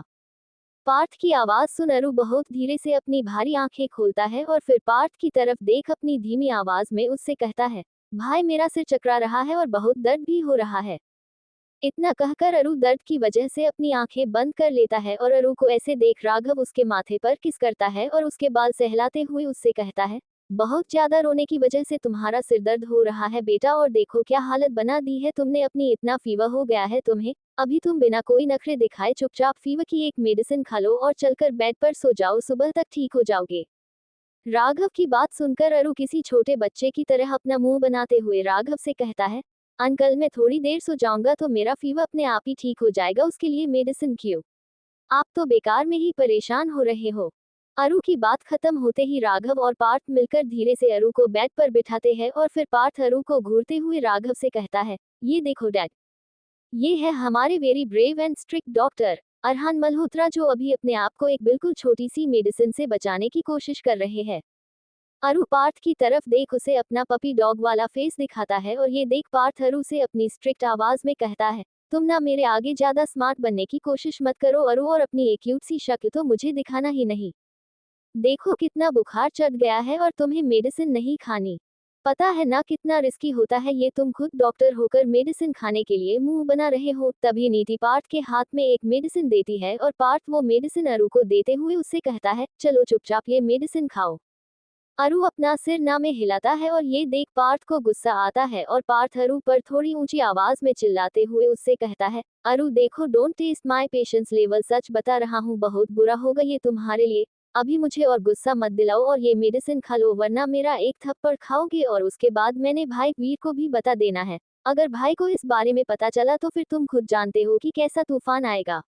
पूरा मल्होत्रा हाउस और केएम सिर पर उठा लेंगे, वो तो चुपचाप मेरी बात सुनो। वैसे अरु दुनिया वालों के लिए चाहे कितना ही पावरफुल और खतरनाक क्यों ना हो, पर फैमिली के आगे वो उनका बहुत ही प्यारा बच्चा है जिसे सब बहुत ही ज्यादा पैम्परिंग करते हैं। ये बात अलग है कि रो के आने के बाद रो के लिए सबके सब प्रोटेक्टिव है, पर अरु की जो जगह है वो तो रो भी नहीं ले सकती क्योंकि अरु उनका प्रिंस है तो रो उनकी प्रिंसेस। पार्थ की खतरनाक डांट सुनकर अरु का फीवर की वजह से पीला पड़ा हुआ चेहरा और उतर जाता है और अभी बेचारे की आंखों में आंसू आ जाते हैं। अरु को ऐसे डरा हुआ देख नीति पार्थ की तरफ देखती है जो अभी अरु को ही घूरे जा रहा होता है। अरु अभी बेड पर बैठा हुआ होता है और पार्थ और नीति उसके आगे खड़े होते हैं तो वही राघव उनसे थोड़ी दूरी पर खड़े होकर अपने बच्चों को देख रहा होता है, पर साक्षी वहां नहीं होती। जब नीति पार्थ को अपनी बड़ी और डरावनी नजरों से अरु को घूरते हुए देखती है तो वो झट से अरु और पार्थ के बीच में आकर अरु को छिपा लेती है और अरु भी नीति की कमर से अपने हाथों को लपेटकर उसके पेट में अपना चेहरा छिपा देता है। नीति अरु के सिर को किसी बच्चे की तरह सहलाते हुए पार्थ से कहती है, पार्थ क्यों चिल्ला रहे हो तुम, पहले से ही बच्चे की तबीयत ठीक नहीं है और उस पर तुम और इसे डरा रहे हो। थोड़ा प्यार से समझा सकते हो ना, पर नहीं। तभी नीति अरु के बालों को संवारते हुए उससे कहती है, अरु प्लीज मेडिसिन खा लो ना बेबी। अरु अपना सिर उठाकर नीति की तरफ देखता है और फिर अपना मुंह सिकुड़ते हुए उससे कहता है, नहीं ना भाभी। अरु की बात सुनकर नीति पार्थ की तरफ देखती है जो अभी उसे ही देख रहा होता है। आखिर में पार्थ अरु के पास आता है और उसका चेहरा अपने हाथ में पकड़ता है और अरु को बड़े ही प्यार से समझाते हुए उससे कहता है, अरु प्लीज मेरी बात मानो ना बेटा, देखो अगर तुम्हें कुछ हो गया तो तुम तुम्हारे बच्चे का ध्यान कैसे रखोगे, उसके लिए तो you have to stay fit and healthy ना। अपने बेबी के लिए मान जाओ और खा लो ना ये दवा प्लीज बच्चे। पार्थ की बात सुन अरु एक नजर रूह की तरफ देखता है और फिर सिर्फ और सिर्फ रूह के लिए वो अपना सिर हाँ में हिलाता है। पार्थ अरु को मेडिसिन देता है और अरु के मेडिसिन खाने के बाद राघव उसे पानी पिलाता है और उसके माथे पर किस करते हुए उससे कहता है, अभी चलो टेक रेस्ट। राघव अरु से आगे कुछ कहता कि उतने में ही साक्षी रूम में आती है और उसके हाथ में अभी एक ट्रे होती है जिसमें एक ठंडे पानी का बाउल होता है और एक साफ पट्टी होती है। साक्षी अरु की तरफ आती है और फिर वो ट्रे एक साइड टेबल पर रखकर वो अरु के माथे पर अपनी एक हथेली रखती है। जैसे ही साक्षी की हथेली अरु के माथे को छूती है उसकी आंखों में डर पैदा हो जाता है और वो उन तीनों राघव, पार्थ और नीति की तरफ देख उनसे कहती है, बच्चे का माथा तो बहुत जल रहा है। वो तीनों भी साक्षी की बातों में हामी भरते हैं तो वही साक्षी अरु की तरफ देख उससे कहती है, अरु तुम सो जाओ बेटा, देखो कितने कमजोर दिख रहे हो। साक्षी की बात सुन अरु बिना कोई बहस करे रो की बगल में सो जाता है। राघव रो की कंबल से अरु को भी ढक देता है और शायद मेडिसिन की वजह से अरु को झट से नींद आ जाती है। तभी साक्षी अरु के सिर के पास बैठती है और उसके सिर पर ठंडे पानी की पट्टियां रखना चालू कर देती है। वो तीनों भी अभी एक बड़े से सोफे पर साथ में ही बैठ जाते हैं और इधर साक्षी अरु की पट्टियां करती है। ऐसे ही पूरी रात निकल जाती है और सुबह होती है। तभी सूरज की किरणें सीधे साक्षी के चेहरे पर पड़ती है जो अरु के बगल में अपना सिर बेड के हेडरेस्ट से टिकाकर बैठे बैठे ही सो रही होती है और उसका एक हाथ अभी भी अरु के माथे पर ही होता है। सूरज की किरणों की वजह से साक्षी की नींद खुलने लगती है और जब वो अपनी आंखें खोलती है तो खुद को अरु के बगल में देखती है। वो सबसे पहले अरु का बुखार चेक करने के लिए उसके माथे पर हाथ रखती है जो अभी बिल्कुल नॉर्मल होता है और ये देख साक्षी एक राहत की सांस लेती है। तभी साक्षी रो की तरफ देखती है जो अभी किसी बिल्ली के बच्चे की तरह अरु से चिपक कर सो रही होती है, जिसे देख साक्षी के चेहरे पर एक प्यारी सी स्माइल आती है। इसके बाद उसका ध्यान उन तीनों पर पड़ता है जो कि अभी भी सो रहे होते हैं। पार्थ राघव की गोद में अपना सिर रखकर सोया हुआ होता है तो वही नीति पूरी तरह से राघव की एक बाह में होती है और उसका सिर राघव के सीने पर होता है। राघव ने भी अपने दोनों बच्चों को बहुत अच्छी तरह से पकड़ा हुआ होता है ताकि वो नीचे ना गिरे। उन तीनों को यूं सोता हुआ देख साक्षी का तो जैसे दिन बन जाता है। साक्षी धीरे से अरु की नींद को डिस्टर्ब किए बिना बेड पर से उठती है और फिर अरु और रो के माथे पर किस करने के बाद राघव की तरफ आती है। तभी साक्षी दूसरी तरफ से, क्योंकि एक तरफ नीति सोई होती है, राघव के मजबूत कंधे पर हल्के से टैप करके उससे कहती है, राघव उठो, see it's morning already. Raghav. पहले तो राघव अपना फेस बनाता है, पर साक्षी के एक दो अटेम्प्ट प्रयत्न के बाद वो अपनी आंखें खोलता है और साक्षी की तरफ देख उसे गुड मॉर्निंग विश करता है। तभी उसका ध्यान पार्थ और नीति पर पड़ता है, जो अभी भी सोए हुए होते हैं, और उन्हें ऐसे देख उसके चेहरे पर भी स्माइल आ जाती है कि तभी अचानक से उसे अरु के बुखार वाली बात याद आती है और वो साक्षी की तरफ देख वरीडली उससे पूछता है, साक्षी अरु का फीवर कैसा है अभी, कुछ कम हुआ क्या? राघव की बात सुन साक्षी एक छोटी सी मुस्कान के साथ उससे कहती है, don't worry Raghav, his fever is completely down now, पर हम उसे अभी सोने देते हैं। पिछले कई दिनों से क्या कुछ नहीं फेस कर रहा है बच्चा, दिन भर प्रिंसेस की टेंशन और उस पर हॉस्पिटल का workload, day and night back to back surgeries, जिसकी वजह से ठीक से नींद भी पूरी नहीं होती उसकी, और शायद इसी वजह से उसकी हालत और ज्यादा खराब हो रही है। लेट हिम स्लीप, और वैसे भी प्रिंसेस भी सोई है, अगर अभी अरु को उठा दिया तो फिर से वो वही सब कल की बात सोचता रहेगा। साक्षी की बात सुनकर राघव उससे कहता है, हाँ तुम ठीक कह रही हो साक्षी, पर हमें घर में सबको बताना होगा ना, क्योंकि ये बात हम नहीं छुपा सकते यार। एक काम करते हैं, जल्दी से फ्रेश होकर सबको इन्फॉर्म कर देते हैं कि वो 10 बजे तक यहाँ कैंप में आए, और फिर उन्हें बता देते हैं। परी और अरु को सोने दो, जब तक वो खुद ना उठे हम उन्हें डिस्टर्ब नहीं करेंगे। तभी राघव पार्थ और नीति की तरफ देख साक्षी से पूछता है, पर इनका क्या करे, इन्हें भी उठाना होगा क्या? साक्षी हाँ में अपना सिर हिलाती है, तो राघव उससे कहता है, रहने दो ना यार, इन्हें ऐसे ही देखो कितनी चैन से सो रहे हैं मेरे बच्चे। इतना कहकर राघव उन दोनों के माथे पर किस करता है। तभी साक्षी राघव की तरफ देख उसे हेल्पलेस लुक देते हुए उससे कहती है, वैसे मेरा भी दिल नहीं कर रहा, पर राघव इन्हें तो उठाना ही होगा ना, तो प्लीज अभी मेरी हेल्प करो इन्हें उठाने में। वैसे राघव की इच्छा तो नहीं होती, पर वो साक्षी की तरफ देख उससे कहता है, ठीक है तो तुम अपने लाडले को उठाओ, मैं अपनी बच्ची को उठा देता हूँ।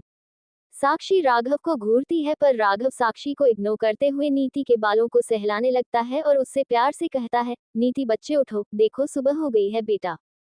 राघव की आवाज सुन नीति राघव के सीने में और अपना चेहरा छिपाती है।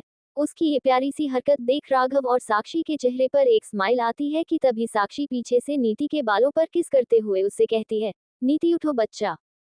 साक्षी की आवाज सुनकर नीति अपनी आंखें खोलती है और साक्षी राघव को अपनी विनिंग वाली स्माइल देते हुए पार्थ से कहती है, पार्थ गेट अप बेबी। पर पार्थ तो पार्थ है, उसके कानों में तो एक जू तक नहीं रेंगती। तभी राघव नीति और साक्षी को चुप रहने का इशारा करता है और पार्थ के कान में धीरे से चिल्लाता है, ताकि अरु और रो की नींद ना टूटे। अबे उठ जा मेरे कुंभकर्ण, देख नीति कहीं मिल नहीं रही है, शायद वो अपने पेरेंट्स के पास गई है। राघव की बात सुनते ही पार्थ धड़ाम से सोफे से नीचे गिरता है और अपनी आंखें खोलकर इधर उधर देखकर चिल्लाने लगता है, नीति नहीं, मेरी बेबी ऐसे नहीं जा सकती। वो पागलों जैसे चिल्ला ही रहा होता है कि तभी राघव झट से अपने हाथ से उसका मुंह बंद कर देता है और उसे अपनी आंखें दिखाते हुए उससे कहता है, अबे चुप, क्या चिल्ला रहे हो तुम? राघव नीति की तरफ इशारा करता है, जो अभी साक्षी के साथ मिलकर अपनी हंसी कंट्रोल करने में लगी होती है। तभी राघव पार्थ का एक कान पकड़कर उससे कहता है, वो रही तुम्हारी बेबी, एक पल के लिए भी नहीं रह सकते हो ना अपने बेबी के बिना। पर एक बात याद रखो, अगर तुम्हारे चिल्लाने से उन दोनों की नींद टूटी ना, तो मैंने सच में मेरी बच्ची को उसके मायके भेज देना है, वो भी पूरे महीने भर के लिए, फिर करते रहना बेबी बेबी। हाँ। राघव की बात सुनते ही पार्थ की आंखें तो बस उसके आई सॉकेट से बाहर आने की ही देर थी। तभी पार्थ अपनी रोती हुई शक्ल बना के राघव की तरफ देख उससे कहता है, डैड क्यों आप मेरे दुश्मन बनकर मेरी लव लाइफ में ऐसे रोक लगा रहे हो? आपको अपने प्यारे प्यारे पोते पोतियों की शक्ल नहीं देखनी क्या? तभी पार्थ नीति की तरफ देख उसे अपनी एक विंक देते हुए उससे कहता है, क्यों बेबी, हमें अभी और बहुत सारे इनकाउंटर्स करने हैं ना। पार्थ की बातें सुनकर नीति का चेहरा शर्म से लाल हो जाता है, तो वही साक्षी पार्थ का एक कान खींचते हुए उससे कहती है, बेशरम, क्यों मेरी बेटी को परेशान कर रहे हो? अभी दोनों जल्दी से फ्रेश हो जाओ। 10 बजे तक हम उन सबको यहाँ बुलाने का सोच रहे हैं, क्योंकि ये बात तो उन्हें भी पता होनी चाहिए ना। इस पर पार्थ सीरियस होकर साक्षी से कहता है, हाँ मॉम, आप दोनों ने बिल्कुल सही सोचा। वैसे अभी हमारे शहजादे प्रिंस का बुखार कैसा है, कुछ कम हुआ क्या? इतना कहते ही पार्थ के साथ वो तीनों भी बैग की तरफ आते हैं और देखते हैं कि कैसे रोह और अरु एक दूसरे से चिपक कर सो रहे हैं। तभी पार्थ अरु के माथे पर अपना एक हाथ रखता है और देखता है कि उसका फीवर अभी बिल्कुल नॉर्मल है। इस पर पार्थ एक चैन की सांस लेते हुए उन तीनों से कहता है, अरु को अभी फीवर नहीं है। अच्छा हुआ कि इसका फीवर उतर गया, वरना अगर परी उठ जाती और उसे पता चलता तो उसने अरु के लिए अपनी तबीयत खराब करनी थी। वो तीनों भी पार्थ की बातों से सहमत होते हैं। तभी पार्थ राघव से कहता है, वैसे डैड आपको सच में लगता है कि अरु प्रिंसेस से दूर रह पाएगा? मतलब आप ही देखो ना, ये दोनों कैसे एक दूसरे से चिपक कर सो रहे हैं।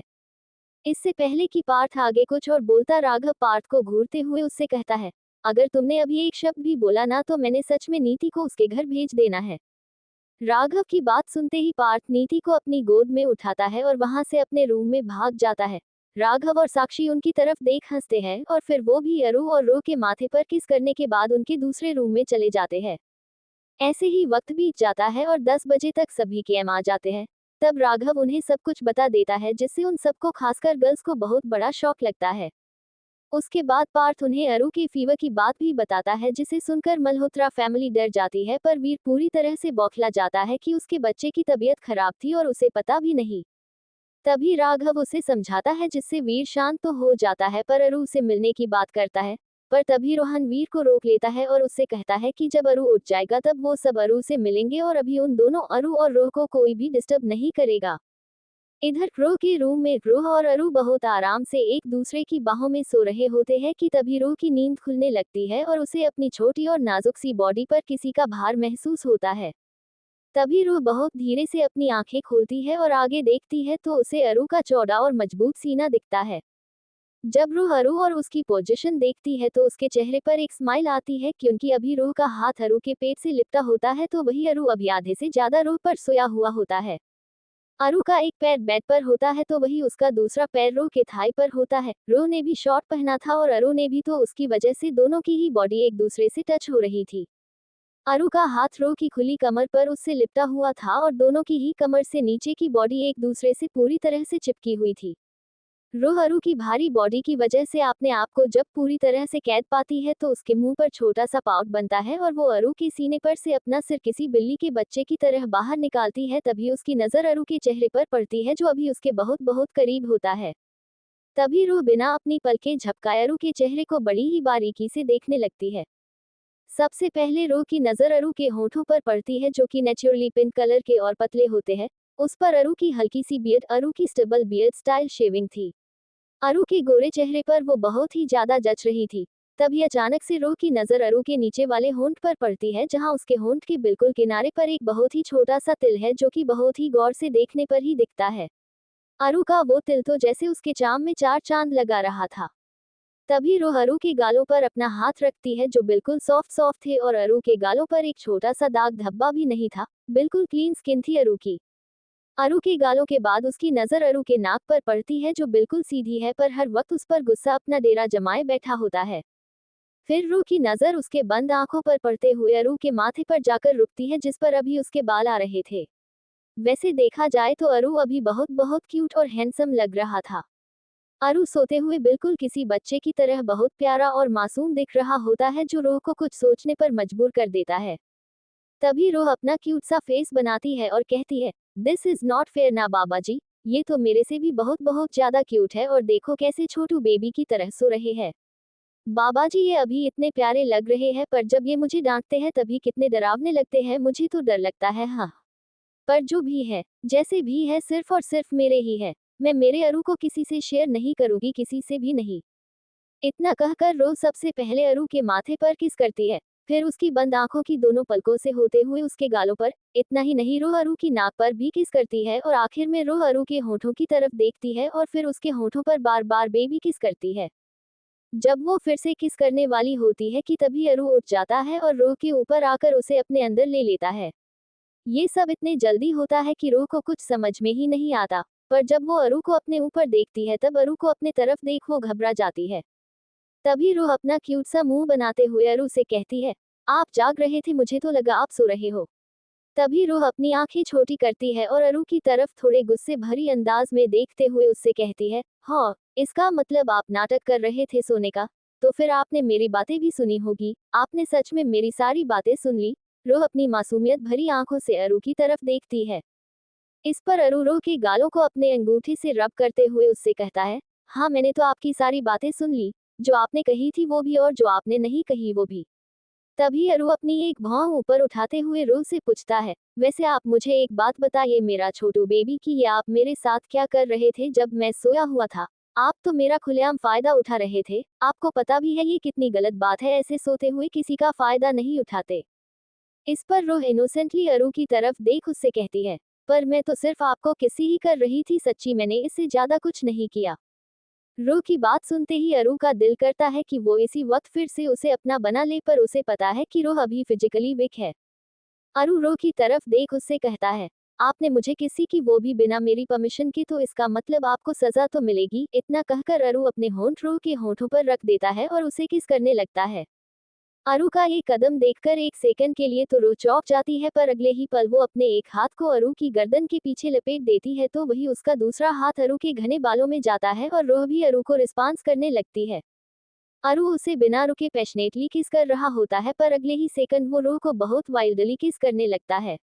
अरु का एक हाथ जो रूह के टॉप में होता है वो अभी धीरे धीरे ऊपर उसके ब्रेस्ट की तरफ बढ़ता है और फिर अरु रूह की एक ब्रेस्ट को प्रेस करने लगता है, जिसकी वजह से रूह के मुंह से आवाज निकलती है। सही मौका मिलते ही अरु अपनी टंग रू के मुंह में डाल देता है और उसका हाथ अभी भी रू के ब्रेस्ट प्रेस करने में लगा होता है। लगभग 20 मिनट बाद जब रू की सांसें उखड़ने लगती है, तभी अरु उसके होठों को छोड़ नीचे उसके गले और कॉलरबोन पर किस करने लगता है। ऐसे ही थोड़ा और प्यारा सा टॉर्चर करने के बाद अरु रू के गाल पर किस करते हुए उससे कहता है, इट जस्ट स्टार्टिंग बेबी, अभी तो आपको बहुत कुछ झेलना है।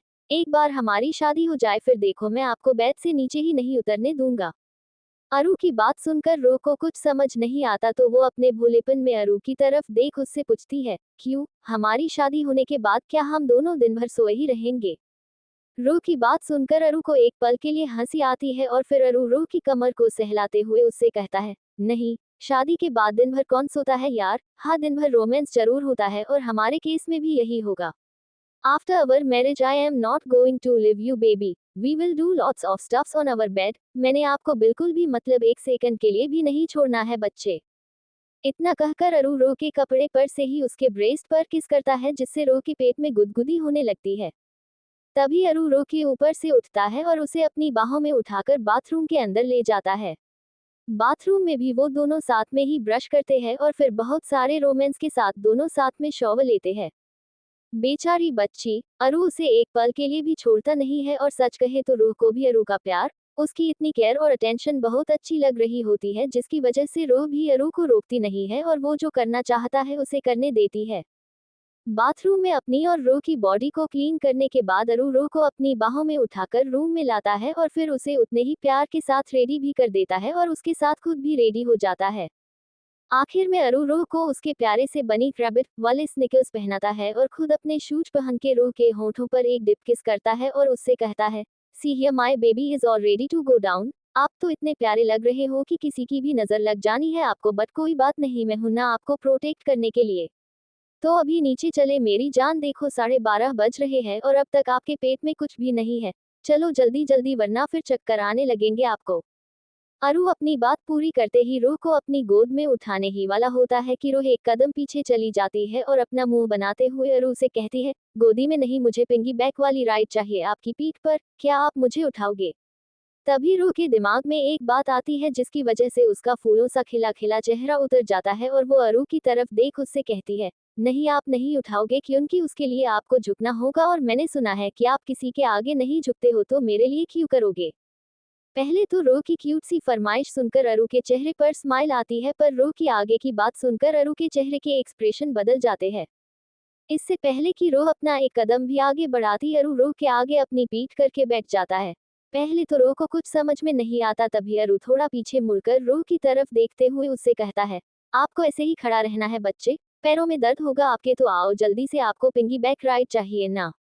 अरु की बात सुनकर तो एक पल के लिए रूह सदमे में चली जाती है, पर जब अरु फिर से रूह को बुलाता है तभी वो अपने दुनिया से बाहर आती है। तभी रूह पीछे से अरु के गले में अपने दोनों हाथ लपेट देती है और जब अरु रूह को उसकी बैक से पकड़ के खड़ा होता है तभी रूह अपने दोनों पैरों को भी उसकी कमर से लपेटती है। तभी अरु अपनी एटीट्यूड भरी आवाज में रूह से कहता है, परी आपने बिल्कुल सही कहा, क्योंकि सच तो यही है कि ये अरहान मल्होत्रा किसी के आगे भी नहीं झुकता सिवाय अपनी जान के, तो आगे से ध्यान रहे कि ये रूह जो है ना वो मेरी जान है, जिसके आगे अरहान बिना कुछ सोचे समझे अपने आप को झुका सकता है, तो कभी भी कोई भी डिमांड करने से पहले ये नहीं सोचना कि वो चीज़ आपको मिलेगी या नहीं। आप मेरे बेबी हो और आपके लिए मैं पूरी दुनिया को झुका सकता हूँ, तो मैं क्या चीज़ हूँ। अब रही बात आपकी डिमांड और विशेष की, तो आपके मुंह से जो भी चीज़ निकलेगी वो हर हाल में पूरी होगी, फिर उसके लिए मुझे जो भी करना पड़े आई डोंट केयर, क्योंकि मेरे लिए आप सबसे ज़्यादा इम्पोर्टेंट हो। तो अभी समझा मेरा बेटा। अरु की बात सुनकर रोह अरु के चेहरे की तरफ झुककर उसके गाल पर एक डिप किस करती है और उससे कहती है, ए कैप्टन। रोह का रिएक्शन देख और उसका जवाब सुनकर अरु एकदम से पीछे की तरफ देखता है, जिसकी वजह से उसके होंठ रोह के होंठों से टकराते हैं और उनकी एक छोटी सी बेबी किस हो जाती है। एक बेबी किस के बावजूद भी अरु रोह के होंठों पर एक डिप किस करता है और फिर उससे पूछता है, तो अभी चले मेरी जान, आई एम श्योर नीचे सब हमारा वेट कर रहे होंगे। अरु की बात सुनकर रोह अपना सिर हाँ में हिलाती है और अरु के गालों पर बार बार बेबी किस रोह की भाषा में किसी करती है, जिसकी वजह से अरु के हैंडसम चेहरे पर स्माइल आ जाती है। अरु रोह को अच्छी तरह से पकड़ता है ताकि वो गिरे ना और फिर वो रूम से बाहर नीचे की तरफ जाता है। जब अरु रोह के साथ नीचे हॉल में आता है, वहां उन दोनों को पूरी फैमिली दिखती है, जिससे वो दोनों चौंक जाते हैं। तभी रोहन की नजरें उन दोनों पर पड़ती है और वो सबसे कहता है, ये देखो आ गए बच्चे। अरु बहुत धीरे से नीचे की तरफ झुकता है और रोह को ऋषि के पास बिठा देता है, जो झट से रोह को अपनी बाहों में ले लेता है और रोह की तरफ देख उससे पूछता है, अभी कैसा है ये छोटू बेबी। ऋषि की बात सुनकर रोह उसे और सबको एक बड़ी सी स्माइल देती है, जो अभी रोह की तरफ ही देख रहे होते हैं। तभी रोह एक प्यारी सी मुस्कान के साथ ऋषि से कहती है, मैं अभी बिल्कुल ठीक हूँ ऋषि भैया। तभी वीर अपनी जगह से उठता है और अरु की तरफ आकर उसका माथा छूता है। वीर को ऐसा करते देख सब समझ जाते हैं, पर रोह को कुछ भी नहीं समझता। तो वही दूसरी तरफ अरु को अभी डर लगने लगता है कि कहीं रोह को पता चल गया तो। इससे पहले कि अरु वीर को कुछ बोले या फिर उसे रोके, वीर अरु की तरफ देख उससे वरीडली पूछता है, अभी ठीक हो तुम अरु, अभी फीवर तो नहीं है पर वीकनेस होगी। वीर की बात सुनते ही अरु अपनी आंखें बंद कर लेता है। तो वही रूह जब वीर की बात सुनती है एक पल के लिए, तो उसकी सांसें तेज हो जाती है। तो अगले ही पल रूह ऋषि की गोद में से नीचे उतरकर अरु की तरफ आती है और डरते हुए उससे पूछती है, फीवर, आपको फीवर था अरु, पर कब और मुझे कैसे पता नहीं है। वीर जब रूह की बात सुनता है तब उसकी आंखें बड़ी बड़ी हो जाती है और वो अरु की तरफ देखता है, जो अभी सिर्फ उसकी तरफ ही देख उसे घूर रहा होता है। अरु की ऐसी डरावनी शक्ल देख वीर के पसीने छूटने लगते हैं और तभी वो बहुत मुश्किल से हिम्मत करके अरु से पूछता है, Aru, you haven't tell her about your last night condition. इस पर अरु पूरी तरह से चिढ़ते हुए वीर से कहता है, no I didn't, but now because of you I have to tell her. यार भाई, you spoil her happy mood again. See Aru रोह की तरफ इशारा करता है, जिसकी आंखों में अभी आंसुओं के साथ साथ बहुत ज्यादा डर और फिक्र भी दिखती है। जब वीर को ये एहसास होता है तभी उसे गिल्टी फील होता है और वो अरु की तरफ देख अपनी आंखें झुकाते हुए उससे कहता है, आई एम वेरी सॉरी अरु, मुझे ध्यान रखना चाहिए था, पर तेरी चिंता में ये बात दिमाग से निकल गई कि परी भी यहाँ है। Sorry once again. वीर को ऐसे देख अरु अपना गुस्सा शांत करने के लिए अपनी आंखें बंद करता है और एक लंबी गहरी सांस लेता है। जब वो अपनी आंखें खोलता है तभी वो वीर का एक हाथ अपने हाथ में पकड़ते हुए उससे कहता है, आई एम ऑल्सो सॉरी भाई, मुझे आपके साथ ऐसे बात नहीं करनी चाहिए थी। जैसे आपको मेरी चिंता थी वैसे ही मुझे भी परी की हेल्थ के लिए डर लगता है और इसीलिए मैंने आपसे थोड़ा रूडली बात की, सॉरी। अरु की बात सुनकर वीरना में अपना सिर हिलाता है और उसे अपने गले से लगा लेता है। जब अरु उससे अलग होता है तभी वीर उसका एक गाल पकड़ते हुए उससे पूछता है, सच में अभी तू ठीक है ना। वीर का सवाल सुनकर अरु वीर का हाथ, जो अरु के एक गाल पर है, पकड़ते हुए उससे कहता है, हाँ भाई, मैं अभी बिल्कुल ठीक हूँ। अंकल, आंटी, भाई, भाभी ने रात भर बहुत ध्यान रखा मेरा, स्पेशली साक्षी आंटी ने। तभी अरु साक्षी की तरफ देख उससे कहता है, thank you so much aunty. तभी साक्षी अरु के पास आती है और बिल्कुल धीरे और प्यार से उसके गाल पर मारते हुए उससे कहती है, खबरदार अगर फिर कभी मुझे थैंक यू कहा तो। बच्चे भला माँ को किसी चीज के लिए थैंक्स करते हैं क्या, ये तो उनका हक और माँ बाप का फर्ज होता है ना।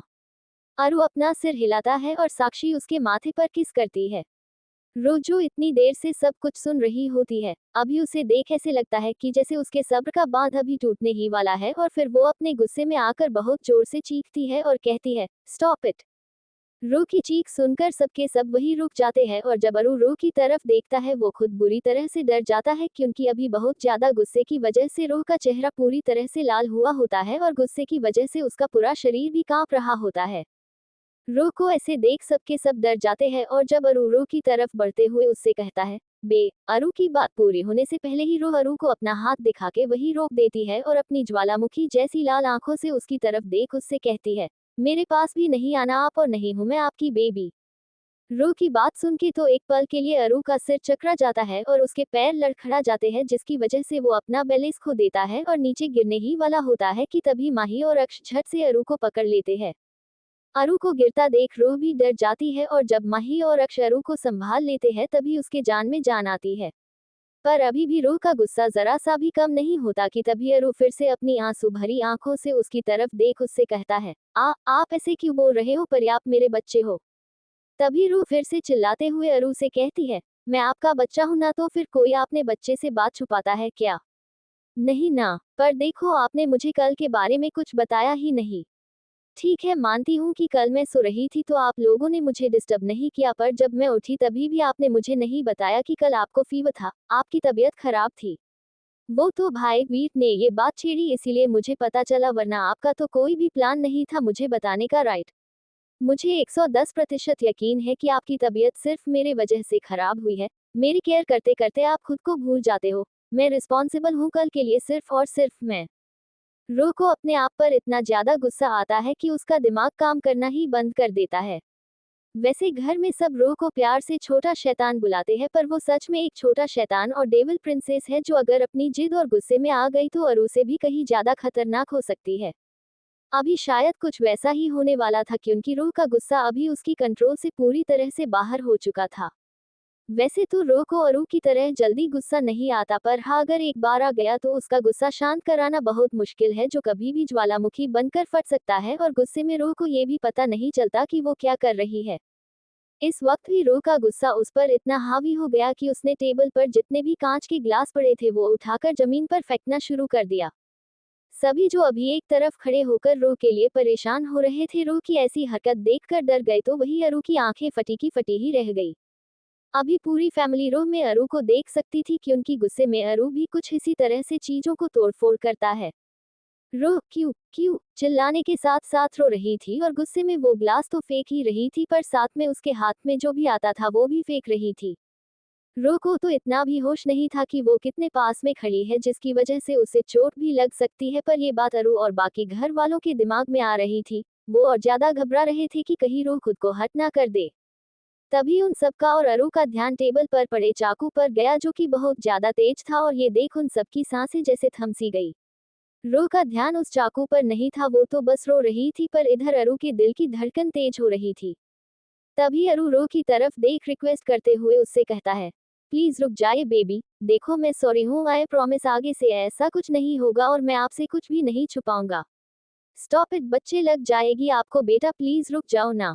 अरु और बाकी सब अपनी पूरी कोशिश कर रहे थे रूह को रोकने के लिए, पर लगता है कि रूह को रोकना इनके बस में नहीं था, तो कोई और दूसरा रास्ता ना दिखने पर आखिर में अरु अपनी आंखें बंद करता है और फिर बहुत जोर से चिल्लाते हुए रूह से कहता है, स्टॉप इट रूह। अरु की ऐसी खौफनाक आवाज सुनकर रूह वही अपनी जगह पर ही जम जाती है।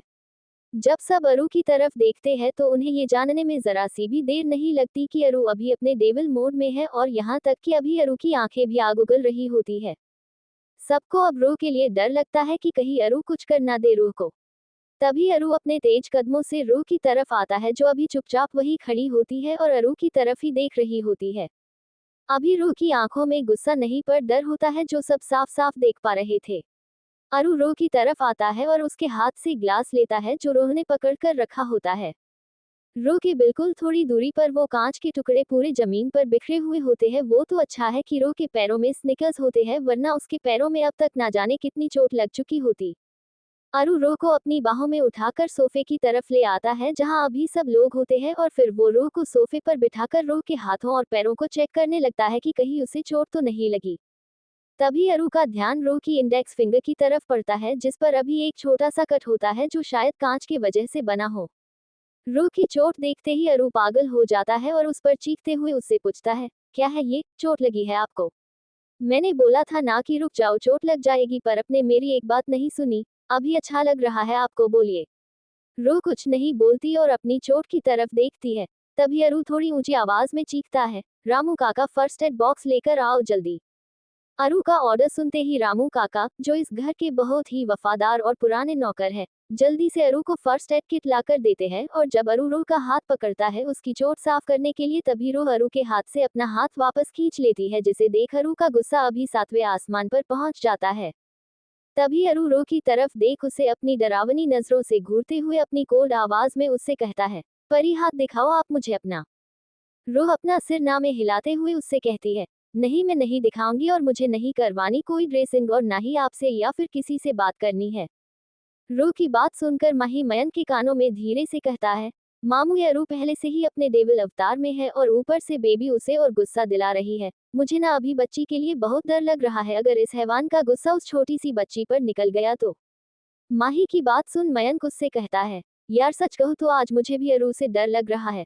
वो परी की बॉडी पर एक हल्की सी खरोच भी बर्दाश्त नहीं कर सकता और देखो अभी प्रिंसेस ने ही खुद को चोट पहुंचा दी, अब तो अरू का गुस्सा बस फटने की ही देरी है। माही भी मयंक की बात से सहमत होते हुए अपना सिर हिलाता है, तो दूसरी तरफ अरू रोह से अपनी सख्त आवाज में कहता है, परी मैंने कहा मुझे अपना हाथ दिखाए चुपचाप। रोह फिर से ना में अपना सिर हिलाती है और अभी उसके आंसू भी निकल रहे होते हैं और ऐसे लगता है कि जैसे वो बहुत मुश्किल से अपनी सिसकियां कंट्रोल कर रही हो। तभी अरू के बर्दाश्त की भी हद हो जाती है और वो रोह को अपनी खौफनाक आंखें दिखाते हुए बहुत ही डेंजरस आवाज में उससे कहता है, अगर अभी आपने मेरी बात नहीं मानी ना तो मैंने सच में एक थप्पड़ लगाना है आपको और यहाँ कोई मुझे रोकेगा भी नहीं। अगर मैं आपको प्यार कर सकता हूँ, आपकी हर एक जिद पूरी कर सकता हूँ तो आपकी गलतियों के लिए आपको सजा भी दे सकता हूँ। मेरा पूरा हक है आपके ऊपर। मैं आपको अपना बच्चा ऐसे ही सिर्फ नाम या फिर किसी दिखावे के लिए नहीं कहता, आप सच में मेरे बच्चे हो और मैं नहीं चाहता कि मेरा बेबी कभी भी कोई गलत काम करे। अगर उसके लिए मुझे आपको पनिश भी करना पड़े ना तो मैं वो भी करूंगा, याद रखो। मैं आपको एक आखिरी बार बोल रहा हूँ कि मुझे अपना हाथ दिखाओ, अगर आपने मुझे और ज्यादा गुस्सा दिला दिया ना तो मुझसे बुरा आपके लिए कोई नहीं होगा, परी दिखाओ हाथ। अरु की ये बातें या फिर कहे तो वार्निंग सुनकर रोह बहुत डर जाती है और डर के मारे अभी उसकी सिसकियां भी निकलने लगती है और बेचारी बच्ची बहुत जोरों जोरों से रोने लगती है। अरु रोह का हाथ पकड़ता है और फिर बहुत ही धीरे और संभाल के उसकी उंगली की ड्रेसिंग कर देता है। ड्रेसिंग करने के बाद जब अरु रोह की तरफ देखता है तब तक रोह का चेहरा बहुत ज्यादा लाल हो चुका होता है। ये देखकर अरु को भी बहुत बुरा लगता है। तभी अरु अपनी आंखें बंद करके अपना उबलता हुआ गुस्सा शांत करता है और फिर रोह को अपनी बाहों में भरकर उसे अपनी गोद में उठा लेता है। रोह भी झट से अपने दोनों हाथों को अरु की गर्दन से लपेटकर अपना चेहरा उसकी गर्दन में छिपा देती है और बहुत जोर से रोने लगती है। रोह अरु की गर्दन में अपना चेहरा छिपाकर बहुत रो रही होती है कि तभी अरु रोह की बैक को रब करता है और उसके बालों पर बार बार किस करते हुए उससे कहता है, शांत हो जाओ बेबी। तभी नीति अरु को एक पानी से भरा हुआ ग्लास देती है तो अरु अपने एक हाथ से रोह का चेहरा अपनी गर्दन से बाहर निकालता है। तभी वो और बाकी सब देखते हैं कि कैसे ज्यादा रोने की वजह से रोह की सांसें उखड़ने लगी है और यहाँ तक कि उसका चेहरा भी पूरी तरह से लाल और गर्म हो चुका है। तभी अरु वो ग्लास रोह के मुंह की तरफ बढ़ाता है और उसके बालों को संवारते हुए उससे कहता है, प्लीज थोड़ा सा पानी पी लो बेटा, देखो रोने की वजह से कैसे आपकी सांसें फूल रही है। पहले ही आपको ब्रेथिंग में इतनी तकलीफ होती है बच्चे, और अगर ऐसे ही आप थोड़ी देर और रोए तो you will going to lose your sense baby. चलो अभी भी my good girl and drink this water, come on. Aru की प्यार भरी बातें सुन रोह उसकी तरफ देखती है और अरु रोह को पानी पिला देता है और फिर अपने अंगूठे से उसके होठों से पानी साफ करता है। फिर रोह अरु की तरफ देख उससे अपनी धीमी आवाज में पूछती है, मैं सच में आपकी बेबी हूं ना अरु? अरु रोह के माथे पर किस करते हुए अपना सिर हाँ में हिलाता है। तभी रोह आगे उससे कहती है, तो आपने मुझे क्यों नहीं बताया? जब से मैं आपसे मिली हूं तब से लेकर आज तक आपने हर पल मेरा ध्यान रखा, मेरे लिए रेडी रहे, पर कल जब आप बीमार थे तब मैं क्या कर रही थी? चैन से सो रही थी। अरु आप मुझे आपका सारा प्यार और अटेंशन दे रहे हो, पर क्या सच में मैं वो सब डिजर्व भी करती हूँ? क्या मैं आपके प्यार के लायक भी हूँ? रोह का सवाल सुनकर सबकी आंखें चौड़ी हो जाती है, तो वही अरु बिना अपनी पलकें झुकाए कुछ वक्त के लिए रोह की तरफ ही देखता है। तभी कुछ सेकंड के बाद अरु अपनी दुनिया से बाहर आता है और रोह की तरफ ब्लैंक होकर देखते हुए उससे कहता है, सच कहा आपने परी कि आप मेरे प्यार और अटेंशन के लायक नहीं हो। अरु की बात सुनकर सबको एक झटका सा लगता है, तो वही रोह का चेहरा पूरा फीका पड़ जाता है। तभी अरु रोह से आगे कहता है, पहली बात तो आपका सवाल ही पूरा गलत है बेटा, पर कोई बात नहीं, मैं इसका भी जवाब देता हूँ। तो क्या बोल रहे थे आप कि आप मेरे प्यार के लायक नहीं हो? तो हाँ, ये सच है कि आप मेरे प्यार के लायक नहीं हो। बेबी, लायक तो वो इंसान बनता है ना जिसे किसी का प्यार हासिल करना हो। पर आपको तो मेरा प्यार हासिल करने की भी जरूरत नहीं है, वो पता है क्यों?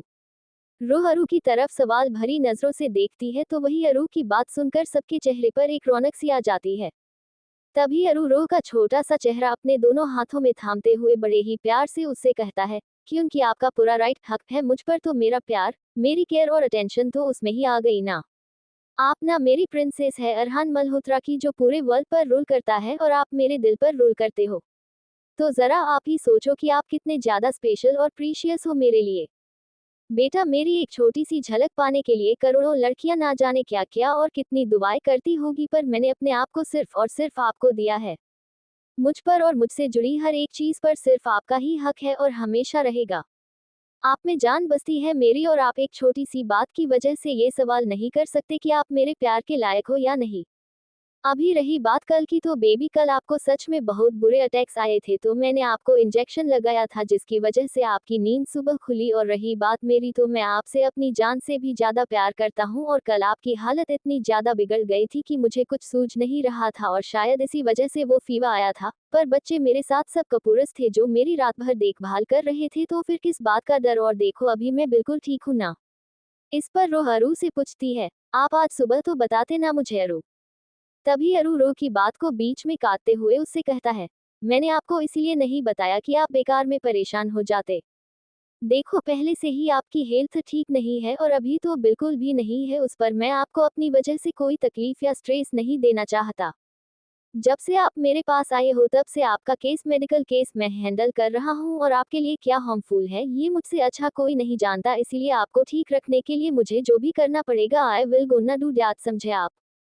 अभी एक और बात कि आगे से खुद पर गुस्सा उतार के खुद को चोट पहुंचाने से पहले मेरी ये बात याद रखना बेटा, कि अगर आप बेबी डेविल हो तो मैं पूरा का पूरा डेविल हूँ, और डेविल का गुस्सा तो उसके बेबी से बहुत ही ज्यादा डेंजरस होता है ना। तो हमेशा खुद को हर्ट करने से पहले इस डेविल को याद करना कि ये आपके साथ क्या करेगा जब आप इसके बच्चे को चोट पहुंचाओगे। ये लास्ट टाइम था, अभी आपकी बॉडी पे मुझे एक हल्की सी खरोच भी नहीं चाहिए, ठीक है बेबी। अरू की बात सुनकर रोह अरू की तरफ देखती है और अपना क्यूट सा पाउट बना लेती है, जिसे देख अरू झट से उसके पाउट पर एक किस करता है, और अरू की ये हरकत देख सबके सब हंसने लगते हैं। तभी रोह अरू की शर्ट की बटन के साथ खेलते हुए उससे कहती है, मुझे भूख लगी है, पेटों में चूहे मैच खेल रहे हैं। रो की बात सुनकर सबके चेहरे पर एक स्माइल आती है कि तभी साक्षी उन सबसे कहती है, आप सब लोग डाइनिंग टेबल की तरफ चलो, मैं खाना लगवा देती हूँ, वैसे भी इट्स लंच टाइम।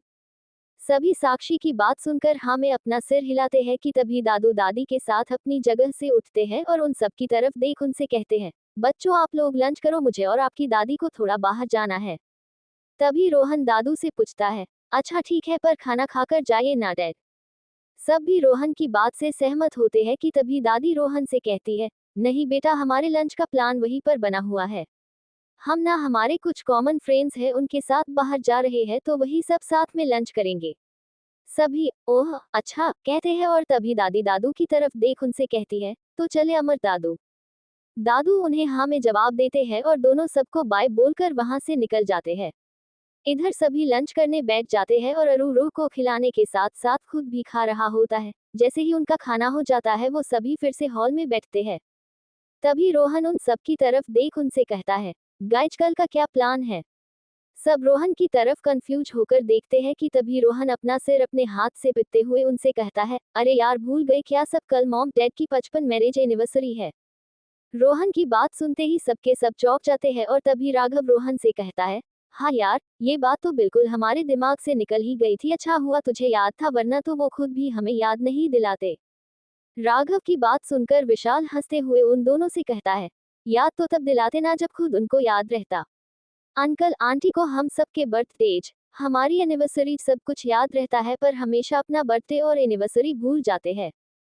सब विशाल की बात सुनकर हंस पड़ते हैं कि तभी करण उनसे कहता है, तो इस बार का क्या प्लान है? करण का साथ देते हुए मयंक सबसे कहता है, हाँ गाइज इस बार तो कुछ स्पेशल होना चाहिए ना।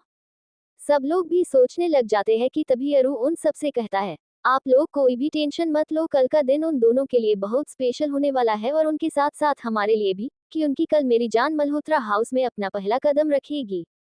कल पहली बार परी मेरे नहीं हमारे घर जाएगी, तो प्रिंसेस का वेलकम भी तो ग्रैंड होना चाहिए ना। अरू की बात सुनकर सबकी आंखों में चमक आती है, तो वही रोह अरू की तरफ ही देखती है और फिर उससे कहती है, मेरे लिए ग्रैंड वेलकम क्यों? मैं कोई रियल प्रिंसेस नहीं हूँ। तभी पार्थ जो अरु के पास बैठा होता है, रोह भी अरु के गोद में होती है। वो रोह का एक हाथ अपने हाथ में पकड़ते हुए उससे कहता है, ये किसने कहा आपसे कि आप रियल प्रिंसेस नहीं हो? आप तो हमारे साथ साथ इस पूरे वर्ल्ड की प्रिंसेस हो। पार्थ की बातें सुनकर रोह चौंक जाती है और अपनी पलकें झपकाकर पार्थ से पूछती है, वो कैसे भैया? इस पर पार्थ हंसता है और फिर रोह के फूले हुए गालों पर किस करते हुए उससे कहता है, वो क्या है कि आपके अरुणा बहुत पावरफुल है जिसे सब इस वर्ल्ड का प्रिंस और किंग कहते हैं और आप तो उनकी बेबी हो, इसका मतलब आप भी इस वर्ल्ड के प्रिंसेस और क्वीन हुए ना। पार्थ की बात सुन रोह अपनी आंखों को बड़ा करते हुए अपना सिर हिलाती है कि तभी अरु रोह के बालों पर किस करते हुए सबसे कहता है, कल सारी दुनिया देखेगी कि पूरी दुनिया को अपने कदमों में रखने वाला अपनी इस छोटी सी दुनिया प्रो के लिए क्या क्या कर सकता है। कल का दिन और मल्होत्रा हाउस में जिस तरह से आपका वेलकम होगा ना, उसे सारी दुनिया हमेशा याद रखेगी प्रिंसेस। अरु की बात सुनते ही सभी बच्चे खड़े हो जाते हैं और वीर अरु से कहता है, हाँ अरु तूने बिल्कुल सही सोचा, हमारी परी कल फर्स्ट टाइम घर आएगी तो उसका जोरदार स्वागत तो बनता है और कल दादू दादी की एनिवर्सरी भी है तो हमें बहुत सारी तैयारियां करनी होगी यार, वो तो आज और अभी से सब कुछ प्लान करना होगा, टाइम नहीं है हमारे पास। इस पर अरु वीर की तरफ देख एक छोटी सी स्माइल के साथ उससे कहता है, भाई relax, see how much worried you become now. So first take a deep breath and sit down. Aru की बात सुनकर वीर एक गहरी सांस लेते हुए अपनी जगह पर वापस बैठ जाता है। तभी अरु दूसरों की तरफ देख उनसे भी कहता है, and you guys why are you standing like this, please you guys also take you seat back. Aru की बात सुनते हुए वो लोग भी अपनी अपनी जगह पर बैठ जाते हैं। तभी अरु उन सबसे कहता है, so now listen to me very carefully. आप में से किसी को भी कोई चिंता करने की जरूरत नहीं है, कल के फंक्शन की सारी जिम्मेदारी मेरी है। I will be very much alert and conscious about it, but आप सब प्लीज गेस्ट का देख लेना। तभी युग अपना मुंह फुलाते हुए अरु से कहता है, भाई दिस इज नॉट फेयर ना, मतलब वो क्या सिर्फ आपके दादू दादी है और परी हमारे लिए भी बहुत स्पेशल है ना, तो आप ऐसे कैसे सब कुछ अकेले करोगे? हाँ आय कनो कि जितने यूनिक आइडियाज आपके पास होते हैं उतने हमारे पास नहीं है, तो आप सब डेकोरेशन का संभाल लो, पर बाकी हम सब देख सकते हैं ना। प्लीज प्लीज भाई, हम आपको शिकायत का एक भी मौका नहीं देंगे प्लीज। युग के साथ साथ पार्थ, वीर, माही, ऋषि, अक्ष और वेद भी अरु की तरफ अपना पपी फेस एक्सप्रेशन बना के देख रहे थे। उन सबको ऐसे एक्सप्रेशन देता देख अरु अपना मुंह सिकुड़ता है और फिर उनकी तरफ देख उनसे कहता है, युग गाइज प्लीज भगवान के लिए फिर कभी मुझे ऐसे एक्सप्रेशंस नहीं देना, वरना बहुत पिटोगे सबके सब मुझसे। तुम सब क्या कोई लड़कियां हो जो ऐसे मुंह बना रहे हो? ये सब लड़कियों पर और स्पेशली मेरे बेबी पर सूट करता है, तुम जैसे बंदरों, ऋषि और डेविल्स बाइस पर नहीं। तभी अरु वीर, माही और पार्थ की तरफ देख उनसे कहता है, और क्या आप तीनों भी इन गधों के साथ मिल गए? भाई ये तो है ही गधे। अरु की बात सुनकर ऋषि अपना मुंह बनाते हुए उससे कहता है, हाँ हाँ, हम तो गधे ही है, पर तू तो बड़ा स्मार्ट एंड इंटेलिजेंट है ना, जिसमें सारी दुनिया का टैलेंट है जैसे बड़ा कूट कूट कर भरा पड़ा है। ऋषि की बात मतलब अपने लिए ताना सुनते ही अरु के चेहरे पर एक डेविल स्माइल आती है और वो अपनी तिरछी स्माइल के साथ ऋषि की तरफ देख बड़े ही घमंड से उसे कहता है, हाँ ये बात तो तूने 16 आने सच कही, वैसे मैं स्मार्ट तो बहुत हूँ, इतना जितना कि तू और कोई सोच ही नहीं सकता। अरु की बात सुनते ही ऋषि अपनी आंख दिखाकर मुंह बनाते हुए अरु से कहता है, अबे चल जा जा, अपने आप को इतना चने की झाड़ पर चढ़ाने की जरूरत नहीं है। बचपन से साथ में हूँ तेरे, तो बहुत अच्छी तरह से जानता हूँ तुझे, हो आया बड़ा मुझे ज्ञान देने वाला। अरु और ऋषि की इस मस्ती भरी नोकझोंक से सबका बहुत अच्छा एंटरटेनमेंट हो रहा था और रोह तो अपने खुले मुंह से कभी अरु को तो कभी ऋषि को ही देख रही थी। तभी अचानक से रिया का ध्यान रोह पर पड़ता है और वो अरु और ऋषि से कहती है, अरे अब बस भी करो, तुम दोनों क्या हमेशा लड़ते झगड़ते रहते हो? देखो तुम दोनों ने बेचारी बच्ची को भी सोच में डाल दिया। रिया की बात सुनते ही वो दोनों और साथ में सभी रोह की तरफ ही देखने लगते हैं, जिसका मुंह अभी भी खुला हुआ होता है। तो अरु अपने हाथ से रोह का मुंह बिल्कुल धीरे से बंद करते हुए उससे पूछता है, क्या हुआ मेरे बेटे को, और आप ऐसे अपना मुंह खुला करके क्या देख रहे थे? अगर अभी गलती से कोई छोटा सा मच्छर चला जाता तो क्या होता? तभी रोह अरु की तरफ देख बड़ी मासूमियत से उससे पूछती है, हाँ आप और ऋषि भैया बच्चे हो क्या जो ऐसे लड़ रहे हो? इस पर नेहा पहले अरु और ऋषि की तरफ देखती है और फिर रोह की तरफ देख उससे कहती है, ये तो कुछ भी नहीं है बेटा, आपको पता है ये दोनों बचपन में इतने ज्यादा शैतान थे कि जहाँ पर भी साथ में जाते थे ना, वहां से तो इनकी एक ना एक कंप्लेंट जरूर आती थी। अगर घर में रहे तो दिन भर भाग दौड़ और मस्ती करते थे और कभी कभी तो आपस में ही लड़ते थे, पर फिर झट से मान जाते थे। ये दोनों बचपन से ही साथ में रहे हैं, स्कूल, कॉलेज और फिर हायर स्टडीज के लिए भी दोनों साथ में ही यूएस गए थे। तभी नेहा की बात को आगे बढ़ाते हुए आरती रोज से कहती है, ये दोनों बचपन में एक दूसरे से बहुत लड़े हैं और कभी कभी तो हफ्तों तक इनका मुंह फुला हुआ रहता था। पर अगर किसी भी बाहर वाले ने दोनों में से किसी एक से भी ऊंची आवाज में बात की तो दूसरा हमेशा से ही तैयार होता था उस इंसान की चटनी बनाने के लिए, फिर चाहे वो बच्चा हो या बड़ा, इन्हें कोई फर्क नहीं पड़ता था। आरती की बात सुनकर सबके चेहरे पर हंसी आती है तो वही अरु और ऋषि अभी भी एक दूसरे को ही देख रहे होते हैं। अरु और ऋषि को ऐसे देख रूह के दिमाग में एक शैतानी आइडिया आता है और वो उन दोनों की तरफ देखकर उनसे कहती है, अरे आप दोनों तो एक दूसरे को ऐसे देख रहे हो जैसे आप किसी कुंभ के मेले में बिछड़े हुए दो फ्रेंड्स हो जिन्होंने ना जाने कितने सालों से एक दूसरे को नहीं देखा। रूह की बात सुनकर सबके सब जोर से हंसने लगते हैं तो वही अरु रूह की पेट में गुदगुदी करते हुए उससे कहता है, बहुत नॉटी हो गया है मेरा बच्चा। हाँ, इतना कहकर अरु रूह के गालों पर एक जोरदार किस करता है जिसकी वजह से रूह खिलखिलाकर हंसने लगती है और अरु उसे अपने सीने से लगाकर उसे पूरी तरह से अपनी बाहों में छिपा लेता है। तभी वेद अरु से कहता है, भाई प्लीज बताओ ना कि कल के लिए हम आपकी क्या हेल्प कर सकते हैं। हम सबको भी अपना थोड़ा थोड़ा कॉन्ट्रीब्यूशन देना है, आप सब कुछ अकेले नहीं कर सकते। सब बच्चे भी वेद की बातों से सहमत होते हैं और ये देख अरु उन सब की तरफ देख उनसे कहता है, मतलब आप लोग मानेंगे नहीं ना। वो लोग झट से अपना सिरना में हिलाते हैं और ये देख अरु उनसे कहता है, ओके बाबा। तो जैसा मैंने कहा कि गेस्ट का मैं नहीं देखूंगा तो ये जिम्मेदारी मैं आप सब बड़ों पर सौंपता हूँ। कल की पार्टी में किसे बुलाना है किसे नहीं ये आप लोग डिसाइड करो। रही बात डेकोरेशन की तो वो मैं देख लूंगा। उसके बाद लाइट्स का ऋषि और वीर भाई संभाल लेंगे, म्यूजिक और डीजे का अरेंजमेंट डेविल्स बॉयज करेंगे, कैटरिंग का माही और पार्थ भाई संभाल लेंगे एंड लास्ट होस्टिंग तो वो मैं खुद ही करूंगा। तो अभी मैंने सबको उनका वक्त दे दिया है। अरु अपनी बात पूरी करने ही वाला होता है कि तभी पंखु अरु को रोकते हुए उससे कहती है, अरे रुको, तुमने तो सबको उनका काम समझा दिया पर हम गर्ल्स का क्या, हम क्या करेंगे। पंखु की बात सुनकर माही उसे बड़े ही प्यार से ताना मारते हुए उससे कहता है, अरे तुम्हें कोई और दूसरा काम करने की क्या जरूरत है बेबी। कल पार्टी के लिए तैयार होना ही तुम्हारा सबसे बड़ा टास्क होगा ना, जिसमें कम से कम 4-5 घंटे तो आराम से लग ही जाएंगे। माही की बात सुनकर पंखु का पारा तो जैसे चढ़ ही जाता है और वो माही पर भड़कते हुए उससे कहती है, तुम्हारे कहने का मतलब है कि मैं दिन भर मिरर के आगे बैठकर मेकअप ही करती रहती हूँ। नहीं, आज ना तुम एक काम करना, अपने सोने का इंतजाम गेस्ट रूम में करना, मैं तो तुम्हें रूम में घुसने भी नहीं दूंगी। पंखु की बातें सुनकर माही की आंखें तो फटी की फटी ही रह जाती है तो वही सब माही की हालत देख हंसने लगते हैं। तभी माही गहरे सदमे से अपने होशो हवास में आता है और अपनी रुआसी शक्ल बनाते हुए पंखु की तरफ देख उससे कहता है, baby see I am sorry ना, मैं आगे से कभी तुम्हें कुछ नहीं बोलूंगा। तुम्हें जो करना है, जितनी देर तक करना है वो कर सकती हो, पर मुझ गरीब पर इतना बड़ा अत्याचार मत करो, मुझे मेरे रूम से बाहर मत निकालो। मैं बेचारा कहाँ जाऊंगा और मुझे तुम्हारे बिना नींद भी तो नहीं आती ना। माही की बात सुनकर अरु उन सब से कहता है, ये देखो, मेरे बड़े भाई जो उनके ऑफिस में किसी हिटलर से कम नहीं है वो यहाँ खुलेआम बेशर्म बन रहे हैं और लोग मुझे बोलते हैं कि मैं बेशर्म हूँ। अभी आप लोग ही मुझे बताइए कि जिसके दोनों भाई ऐसी हरकतें करेंगे तो मुझ जैसे बेचारे मासूम से बच्चे पर इसका असर तो होगा ही ना। अरु की बात सुनकर वीर जो अभी अरु की दूसरी तरफ खड़ा था वो झट से अरु का एक कान पकड़ लेता है और उससे कहता है, अच्छा बच्चे, उल्टा चोर कोतवाल को डांटे, जैसे आप तो बहुत ही ज्यादा शरीफ बनकर पैदा हुए हो ना हमारी फैमिली में। अगर हम बेशर्म है तो तू बेशर्मी में हमारा बाप है, समझा। आया बड़ा हमें सिखाने वाला। वीर की बात सुनकर अरु उसे अपनी एक प्यारी सी स्माइल देते हुए उससे कहता है, वो भाई अभी तो बात माही भाई की हो रही है तो आप मेरे पीछे क्यों पड़ रहे हो। तभी अरु माही को अपनी डेविल स्माइल देते हुए पंखु से कहता है, वैसे भाभी आपने बिल्कुल सही सोचा, रहने दो आज इन्हें गेस्ट रूम में, फिर देखो कैसे एक ही रात में सीधे होते हैं।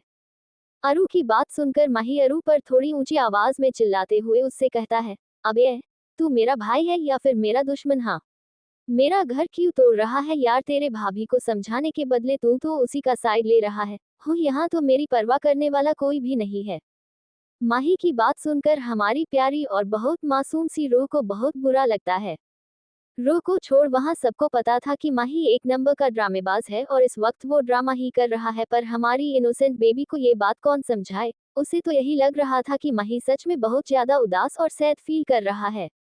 माही की बात सुनकर रूह धीरे से अरु का हाथ अपनी कमर से हटाती है जो उसे अच्छी तरह से पकड़े हुए था ताकि वो नीचे गिरे नहीं। अरु का हाथ हटाने के बाद रूह उसकी गोद में से नीचे उतरकर माही की तरफ आती है जो अभी अपना मुंह नीचे की तरफ लटकाकर बैठा हुआ है। रूह अपने छोटे छोटे हाथों से माही का चेहरा ऊपर की तरफ करती है और फिर अपनी एक प्यारी सी स्माइल के साथ उससे कहती है, आप ना प्लीज सैड मत हो भाई, मैं हूं ना आपके साथ। मैं दिदू से भी कह दूंगी कि वो आपको रूम से बाहर ना निकाले और देखना वो मेरी बात मान जाएगी। माही रूह की तरफ देख उसे एक स्माइल देता है और फिर उसे अपनी गोद में ले लेता है।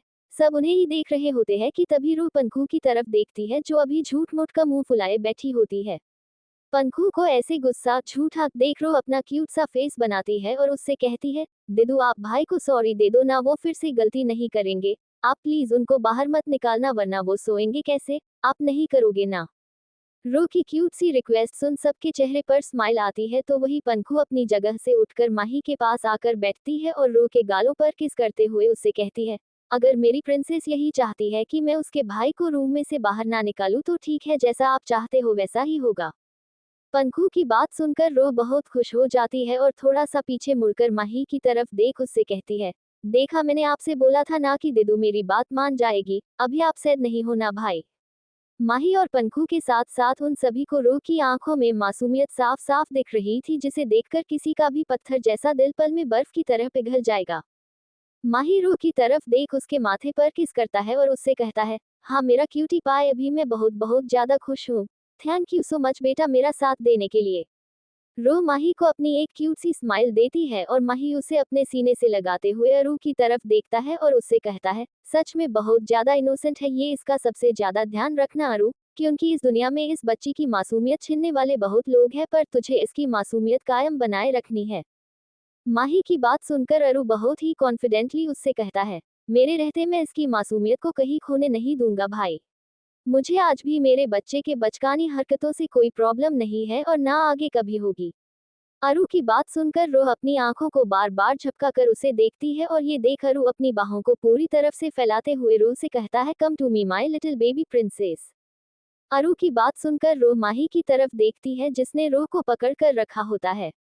रोह बड़े ही क्यूटली माही से पूछती है, माही भाई मैं अरु के पास जाऊं?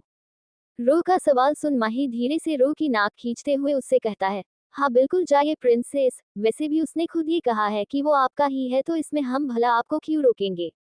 तभी माही धीरे से रोह को अपनी गोद से नीचे जमीन पर उतार देता है क्योंकि हमारे क्यूट से बेबी की हाइट सिर्फ 5 फुट 1 इंच ही थी तो वही अरु एक लंबा चौड़ा और बहुत ही मस्क्यूलर बॉडी वाला आदमी है जिसकी हाइट 6 फुट 3 इंच है।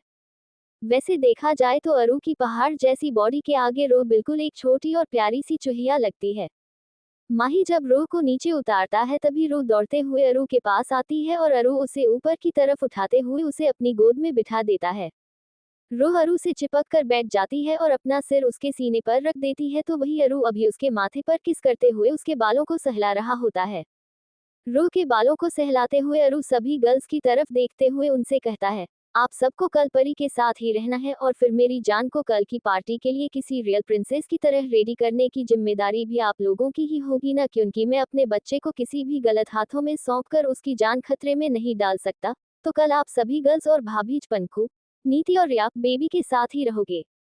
अरु की बातें सुनकर सभी गर्ल्स अपना सिर हाँ में हिलाती है और ऐसे ही वो लोग कल के लिए थोड़ा प्लान करने में लग जाते हैं कि तभी कृति की नजर रो पर पड़ती है और वो हंसते हुए अरु से कहती है, अरु भाई डोल तो सो गई और देखो कितनी ज्यादा क्यूट लग रही है वो अभी आपकी गोद में सोते हुए। कृति की बात सुनकर सब रो की तरफ देखते हैं जिसने अपने छोटे छोटे हाथ अरु के पेट से लपेटे हैं और उसका सिर अरु के सीने पर है और उसका मुंह भी थोड़ा सा खुला हुआ है। रोज सोते हुए बिल्कुल एक बिल्ली के बच्चे की तरह लगती है, छोटी सी और बहुत ज्यादा मासूम। रो को सोता हुआ देख रू उसके माथे पर एक किस करता है और मुस्कुराते हुए उनसे कहता है, सो गया मेरा बच्चा, मैं इसे ऊपर रूम में सुला के आता हूँ, फिर मुझे आप लोगों से कुछ बहुत ही इम्पोर्टेंट बात करनी है। अरु का सीरियस एक्सप्रेशन देखकर उन सबको ये तो पता चल गया था कि हो ना हो ये कल के बारे में ही होगा। अरु रो की नींद डिस्टर्ब किए बिना उसे धीरे से अपनी गोद में उठाता है। रो के दोनों पैर अभी अरु की कमर से लिपटे होते हैं तो उसके दोनों हाथ अरु के गले में होते हैं। अरु भी रो के चेहरे को अपनी गर्दन में छिपा देता है और रो को उसके हिप से पकड़ लेता है। तभी रो थोड़ा आवाज करती है और उसकी नींद टूटने लगती है जिसे देख अरु झट से रो के बालों को सहलाने लगता है और उससे कहता है, सो जाइए बेबी मैं हूँ आपके पास। इतना कहकर अरु उसे ऊपर उसके रूम में लेकर आता है, तब तक रो फिर से अपनी गहरी नींद में चली जाती है।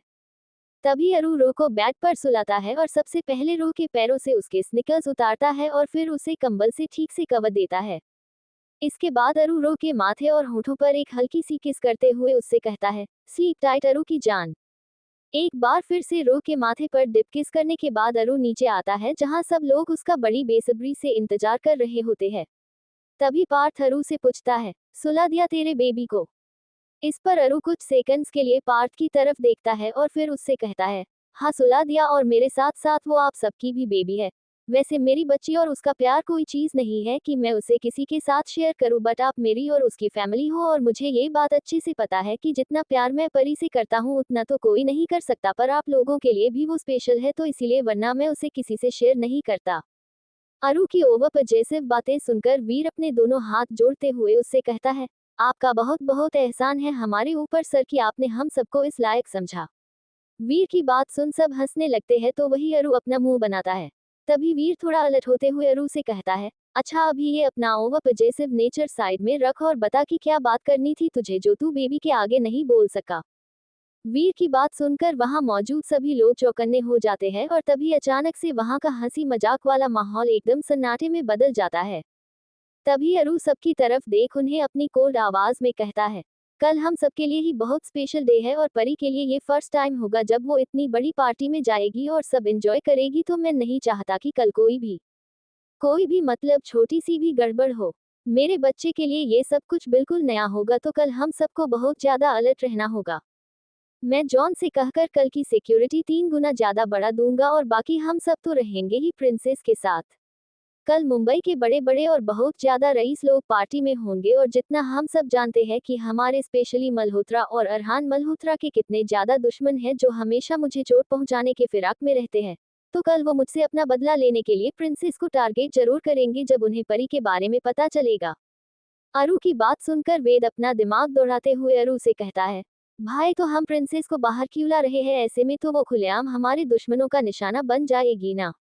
अरु को छोड़कर वहां पर सबको वेद की बात सही लगती है और वो वेद की बातों से सहमत भी होते हैं कि तभी अरु उनसे अपने इमोशनलेस चेहरे के साथ कहता है, नहीं मैं ऐसा नहीं करना चाहता। पहले ही परी के उन हैवान रिश्तेदारों ने उसे 14 सालों तक जैसे किसी पिंजरे में कैद ही कर रखा था, पर अभी किसी भी डर की वजह से मैं उसके साथ वो सब नहीं करूंगा। वो भी उसकी उम्र के सभी नॉर्मल बच्चों की तरह अपनी लाइफ खुल के जिएगी, वो भी सभी की तरह पार्टीज और फंक्शंस अटेंड करेगी, खेलेगी, कूदेगी। उसकी सेफ्टी के लिए मैं बैठा हूं ना, और मैं इस बात का पूरा ध्यान रखूंगा कि मेरी या फिर किसी और की वजह से उसे तकलीफ ना हो और उस पर एक खरोच भी ना आए। अरु की बात सुनकर राघव अरु की पीठ थपथपाते हुए उससे कहता है, शाबाश मेरे शेर, मुझे तुमसे यही उम्मीद थी बेटा। सच कहूँ तो तुम्हारी वजह से ही मैं प्रिंसेस के लिए बिल्कुल टेंशन फ्री हूँ और मुझे परी की कोई चिंता नहीं है, क्योंकि मुझे पता है कि तुम उसका हमसे भी ज्यादा अच्छे से ख्याल रखोगे। तभी अरु अपना सिर हाँ में हिलाते हुए राघव से कहता है, आप बिल्कुल फिक्र मत करिए अंकल, वो मेरी जिम्मेदारी है अभी। राघव अरु की बात सुन उसे एक स्माइल देता है तो वही अरु राघव और उन सब से कहता है, कल पार्टी है और कल हमें कुछ और करने के लिए बिल्कुल भी फ्री टाइम नहीं मिलेगा, तो उससे पहले आज ही मुझे उन तीनों दरिंदों का नामो निशान मिटाना है जिसने कल मेरे बच्चे को अपने गंदे हाथों से छुआ था। आखिर उन्हें भी तो पता चले ना कि उन्होंने उनके लाइफ की कितनी बड़ी भूल कर दी है अरहान मल्होत्रा की प्रिंसेस को गलत इरादों से देखकर। अरु की बात सुनकर सभी लड़कों के चेहरों पर एक बहुत ही डरावनी स्माइल आती है तो वही रोहन और राघव भी अपनी टेडी स्माइल के साथ अरु की तरफ ही देख रहे होते हैं। तभी अक्षरू से कहता है, नेकी और पुछ पुछ भाई, आपका शिकार बिल्कुल रेडी है और वो भी आपके ही प्लेस पर। हमने तो कब से सब अरेंजमेंट्स कर रखे हैं और हमें बस आपके एक इशारे का इंतजार था, पर कोई बात नहीं, अगर आप ये नेक काम अपने इन शुभ हाथों से करना चाहते हो तो हमें वो भी चलेगा, पर अफसोस बस इतना ही रहेगा कि ये मौका हमारे हाथ नहीं आएगा जब आप खुद उन जानवरों को उनके किए की सजा दोगे, क्योंकि सबको पता है कि अरहान मल्होत्रा अपने दुश्मनों को ऐसी दर्दनाक मौत देता है जिसे देखकर खुद मौत भी कांप जाती है। अक्ष की बात सुनकर अरु उससे कहता है, वो तो मेरे हाथों से ही मरेंगे अक्ष, पर एक बात, मैं तुम तीनों को एक काम सौंप रहा हूँ। तुम्हें उस रवि सहगल से परी के स्कूल की पूरी इन्फॉर्मेशन लेनी है और फिर बेबी के स्कूल में जाकर ये पता लगाना है कि वो 3 जानवर कौन है जिसकी वजह से मेरे बच्चे की आज ये हालत है। जिस दिन वो तीनों मेरे हाथ लग गए ना, उस दिन उन्हें पता चलेगा कि मेरा कहर कैसे उन पर तूफान बनकर बरसता है। तभी अरु गर्ल्स की तरफ देखता है और उन्हें कहता है, परी का ध्यान रखना, अगर थोड़ी सी भी प्रॉब्लम हुई तो just call me immediately, okay. अरु की बात सुनकर गर्ल्स डर के मारे सिर्फ अपनी गर्दन हाँ में हिलाती है और फिर अरु डेविल्स बाइज और उन चारों माही, वीर, पार्थ और ऋषि के साथ वहां से चला जाता है। कुछ ही देर में वो लोग एक बहुत ही सुनसान सी जगह पर आते हैं जहां पर सिर्फ एक बड़ा सा घर होता है जो बाहर से दिखने में काफी आलीशान लगता है। वहां उस घर के अलावा दूर दूर तक कुछ नहीं होता। उस घर के बड़े से गेट पर एक नेम प्लेट है जिस पर हिल हाउस लिखा हुआ है। अपनी नाम की तरह वो सच में एक हिल हाउस था जहां अरु अपने सभी दुश्मनों को मार देता था और इस बारे में किसी बाहर वाले को कानो कान खबर नहीं होती थी। जो भी इंसान अरु के रास्ते में आता था या फिर उसे नुकसान पहुंचाने की कोशिश करता था अरु उसे रातों रात गायब कर देता था। अरु लोगों को जितना अपना शैतानी रूप दिखाता वो असल में उससे कहीं ज्यादा खौफनाक और डरावना था जो सिर्फ उसके दुश्मनों को जो मर चुके हैं और बाइस को पता है। अरु ने उस हेल हाउस में इतने खतरनाक जानवर पाल रखे थे जिसका कोई अंदाजा ही न लगा पाए। जंगली कुत्ते, दो बड़े बड़े शेर, चीते, भेड़िए और मगरमच्छ उस घर के बैकयार्ड में पल रहे थे जो अरु के पालतू थे। हिल हाउस की तरफ देख अरु के चेहरे पर एक बहुत ही शैतानी मुस्कान आती है और वो बड़े ही रौब से लड़कों के साथ अंदर जाता है। उसके साथ सभी लड़के होते हैं तो उनके पीछे अरु के गार्ड्स होते हैं। अरु एक बड़े से रूम की तरफ आता है जहां अभी उन तीनों लड़कों को चेयर से बांध कर रखा होता है। वो तीनों लड़के कोई और नहीं बल्कि विक्की और उसके वो दोनों घटिया फ्रेंड्स होते हैं और उन्हें देख अरु को रो का चेहरा और उसकी बिगड़ती हालत याद आती है। अगले ही पल अरु की आंखें पूरी तरह से लाल हो जाती है जैसे मानो उनमें खून उतर आया हो। वो तीनों अभी अपनी गर्दन झुकाए आधी बेहोशी की हालत में बैठे हुए होते हैं। तभी अरु वहां खड़े जॉन को कुछ इशारा करता है और अगले ही पल जॉन उन तीनों पर बर्फ जैसा ठंडा पानी डाल देता है जिसकी वजह से वो तीनों हड़बड़ा कर उठते हैं और अपनी आंखें पूरी तरह से खोलकर आगे की तरफ देखते हैं। जैसे ही उन तीनों की नजर अरु पर पड़ती है वो डर के मारे कांपने लगते हैं कि तभी विक्की घबराते हुए कहता है, अरहान मल्होत्रा। विक्की की बात सुन अरु उसकी तरफ आते हुए अपनी कोल्ड आवाज में उससे कहता है, हाँ अरहान मल्होत्रा, अब जब तुमने इतनी बड़ी गलती कर ही दी तो उसकी सजा भी तो भुगतनी होगी ना, और वो भी मेरे हाथों से। अरु की बात सुनते ही विक्की किसी बेवकूफ इंसान की तरह उसकी तरफ देख उससे पूछता है, मैंने क्या किया है सर? मैंने तो आपका कुछ भी नहीं बिगाड़ा, तो आप मुझे यहाँ क्यों लाए? कल से ये लोग अरु के गार्ड्स मुझे और मेरे दोस्तों को मार रहे हैं। हमने तो कुछ भी नहीं किया सर।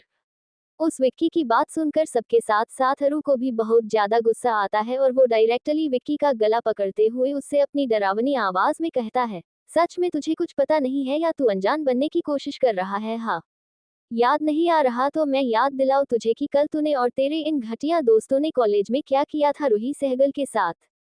रूह का नाम सुनते ही विक्की भी बौखला जाता है और अपनी नफरत भरी आवाज में कहता है, वो लड़की वही असली वजह है इन सब की। कल उसकी वजह से डेविल्स बाइज ने मेरे हाथ तोड़े और अभी आपने मुझे उस लड़की के लिए यहाँ बंद करके रखा है। कौन वो लड़की जिसकी वजह से मेरी ये हालत हो गई है? मेरा दिल कर रहा है कि अभी जाके उसकी ऐसी हालत करूं कि वो किसी को अपना मुंह दिखाने के लायक ही ना रहे। विक्की की बात सुनकर अरु आग उगलते हुए उसकी तरफ देख उससे कहता है, उसके लिए तुझे यहाँ से जिंदा बाहर निकलना होगा, पर अफसोस अभी अभी तूने अपने मुंह से जो भी कहा है उसके बाद तो तू क्या तेरी लाश भी यहाँ से बाहर नहीं जाएगी। अभी रही बात वो लड़की कौन है, तो अपने ये दोनों कान खोल कर सुन। वो लड़की जान है मेरी, और मेरी जान पर तूने अपनी गंदी नजर और हाथ डाला। तुझे पता है कि मैं ना अपनी एक एक छोटी छोटी चीज के लिए भी बहुत पजेसिव हूँ, और जिसकी बात तू कर रहा है ना वो कोई चीज नहीं, दिल है मेरा, और तूने मेरे दिल को चोट पहुंचाई है जो मैं कभी बर्दाश्त नहीं कर सकता। अरे तू तो इतना घटिया है कि तुझे मारकर मैं अपने हाथ भी गंदे नहीं करना चाहता। अरु की बात सुनकर विक्की को ऐसे लगता है कि अरु उसे छोड़ देगा, पर बेचारे की ये गलत फहमी होती है क्योंकि अभी वो अरु को ठीक से जानता ही कहा है। वही दूसरी तरफ सबके चेहरे पर एक डेविल स्माइल आती है और तभी युग जानबूझकर अरु से पूछता है, इसका मतलब आप इन तीनों को ऐसे ही जाने दोगे भाई? इन्होंने आपके बच्चे को गलत तरीके से छूने की कोशिश की है। युग की बात सुनकर अरु अपनी टेडी स्माइल के साथ उससे कहता है, तूने मेरी बात ध्यान से सुनी नहीं युग? मैंने कहा कि मैं इन लोगों को नहीं मारूंगा, पर मैंने ये नहीं कहा कि कोई और इन्हें नहीं मार सकता। वैसे भी मैं इन्हें यहाँ से जिंदा कैसे जाने दे सकता हूँ? तभी अचानक से अरु के चेहरे के एक्सप्रेशन चेंज हो जाते हैं और उसके चेहरे पर अभी गुस्सा साफ साफ नजर आता है। तभी अरु अपनी नफरत भरी आवाज में कहता है, कल देखा नहीं तूने कितनी हालत बिगड़ गई थी मेरे बच्ची की? मरने की कगार पर खड़ी थी वो सिर्फ और सिर्फ इन लोगों की वजह से। मुझे अपनी जान, मेरी बच्ची अपने खुद के जान से भी ज्यादा प्यारी है, और मैं इनको ऐसे ही छोड़ दूं जिसकी वजह से मेरा बेबी तड़प रहा है? नहीं युग, बिल्कुल भी नहीं। तभी अरु उन तीनों खासकर विक्की की तरफ देख उससे कहता है, क्या लगा तुझे कि मैं तुझे छोड़ दूंगा? तो ये तेरी सबसे बड़ी भूल है, क्योंकि अरहान मल्होत्रा कभी अपने दुश्मनों को नहीं छोड़ता। अगर मैं तुझे हाथ नहीं लगाऊंगा तो क्या हुआ? मेरे पास इतने सारे लोग हैं जो मेरा ये काम बखूबी बिना किसी गलती के पूरा कर सकते हैं। तू मेरे हाथों से नहीं पर मेरे सबसे फेवरेट जॉन के हाथों मरेगा। और उसके साथ अरु उन बाकी लड़कों की तरफ देख उनसे कहता है, आप में से कोई अपनी इच्छा पूरी करना चाहता है क्या? अगर हाँ तो बोलिए। अरु की बात सुनकर वेद अरु की तरफ देख उससे कहता है, अरु भाई, हम तीनों डेविल्स बाइस की दिल से इच्छा है कि इस शुभ काम में हम अपना थोड़ा सहयोग दे, तो क्या जॉन के साथ आप हमें ये मौका दे सकते हैं? वेद की बात सुनकर अरु भी बड़ी सी मुस्कान के साथ उससे कहता है, अरे बिल्कुल, इससे तो मुझे बेहद खुशी होगी। भले ही मैं इन कमीनों को हाथ नहीं लगा सकता, पर इन्हें तड़पते और चीखते हुए देखने में मुझे बड़ा मजा आएगा। एक काम करते हैं, मैं तुम्हें इन तीनों को किस तरह से मारना है उसके लिए गाइड करता हूँ। क्यों जॉन, चलेगा ना? जॉन अरु की तरफ देख उससे कहता है, ये सर बिल्कुल चलेगा। जॉन की बात सुनते ही अरु वहां रखे एक चेयर पर बड़े ही रौब से किसी किंग की तरह बैठ जाता है। अरु डेविल्स बाइस और जॉन की तरफ देख उनसे कहता है, तो सुनो, सबसे पहले ना take out there all clothes and then cut there main part. बहुत शौक है ना लड़कियों के साथ मस्ती करने का, इससे ना इनकी पूरी मस्ती निकलेगी। उसके बाद इनके ऊपर उबलता हुआ तेल डालना ताकि ये भी तड़पे जैसे मेरा बेबी तड़पा है। तेल के बाद तुम लोग कोई भी चीज यूज कर सकते हो इनके बॉडी पर गहरे जख्म बनाने के लिए, और उसके बाद यूज हंटर जब तक उनकी बॉडी की खाल अलग ना हो जाए। फिर इनकी आंखें निकालकर इन्हें जिंदा ही मेरे भूखे शेर और मगरमच्छों के आगे डाल देना। इससे उनकी भूख मिट जाएगी और इनका नामो निशान भी किसी को नहीं मिलेगा। अरु की बात सुनकर वो तीनों डर के मारे कांपने लगते हैं और अरु से मिन्नतें करते हैं कि वो उन्हें छोड़ दे, पर अरु के पास रहम नाम की कोई चीज ही नहीं है, और खासकर अपने दुश्मनों के लिए तो बिल्कुल भी नहीं। जैसा अरु ने डेविल्स बाइस और जॉन को बताया था, वो बिल्कुल इसी तरह से उन तीनों को मारते हैं, और उनकी डरावनी और खौफनाक चीखें सुनकर अरु के चेहरे पर एक सुकून आता है, तो वही दूसरी तरफ उसके जितने भी गार्ड्स होते हैं वो भी डरने लगते हैं। अरु का काम पूरा होते ही वो अपने कुछ गार्ड्स की तरफ देखकर उनसे अपनी रुड आवाज में कहता है, ये सब साफ करो और ध्यान रहे यहाँ से निकलने से पहले एक बार सब कुछ अच्छी तरह से चेक कर लेना। अगर थोड़ी सी भी गड़बड़ हुई ना तो कल मेरे शेरों का खाना तुम लोग बनोगे। गार्ड्स को वार्न करके अरु उन सबके साथ वहां से निकल जाता है।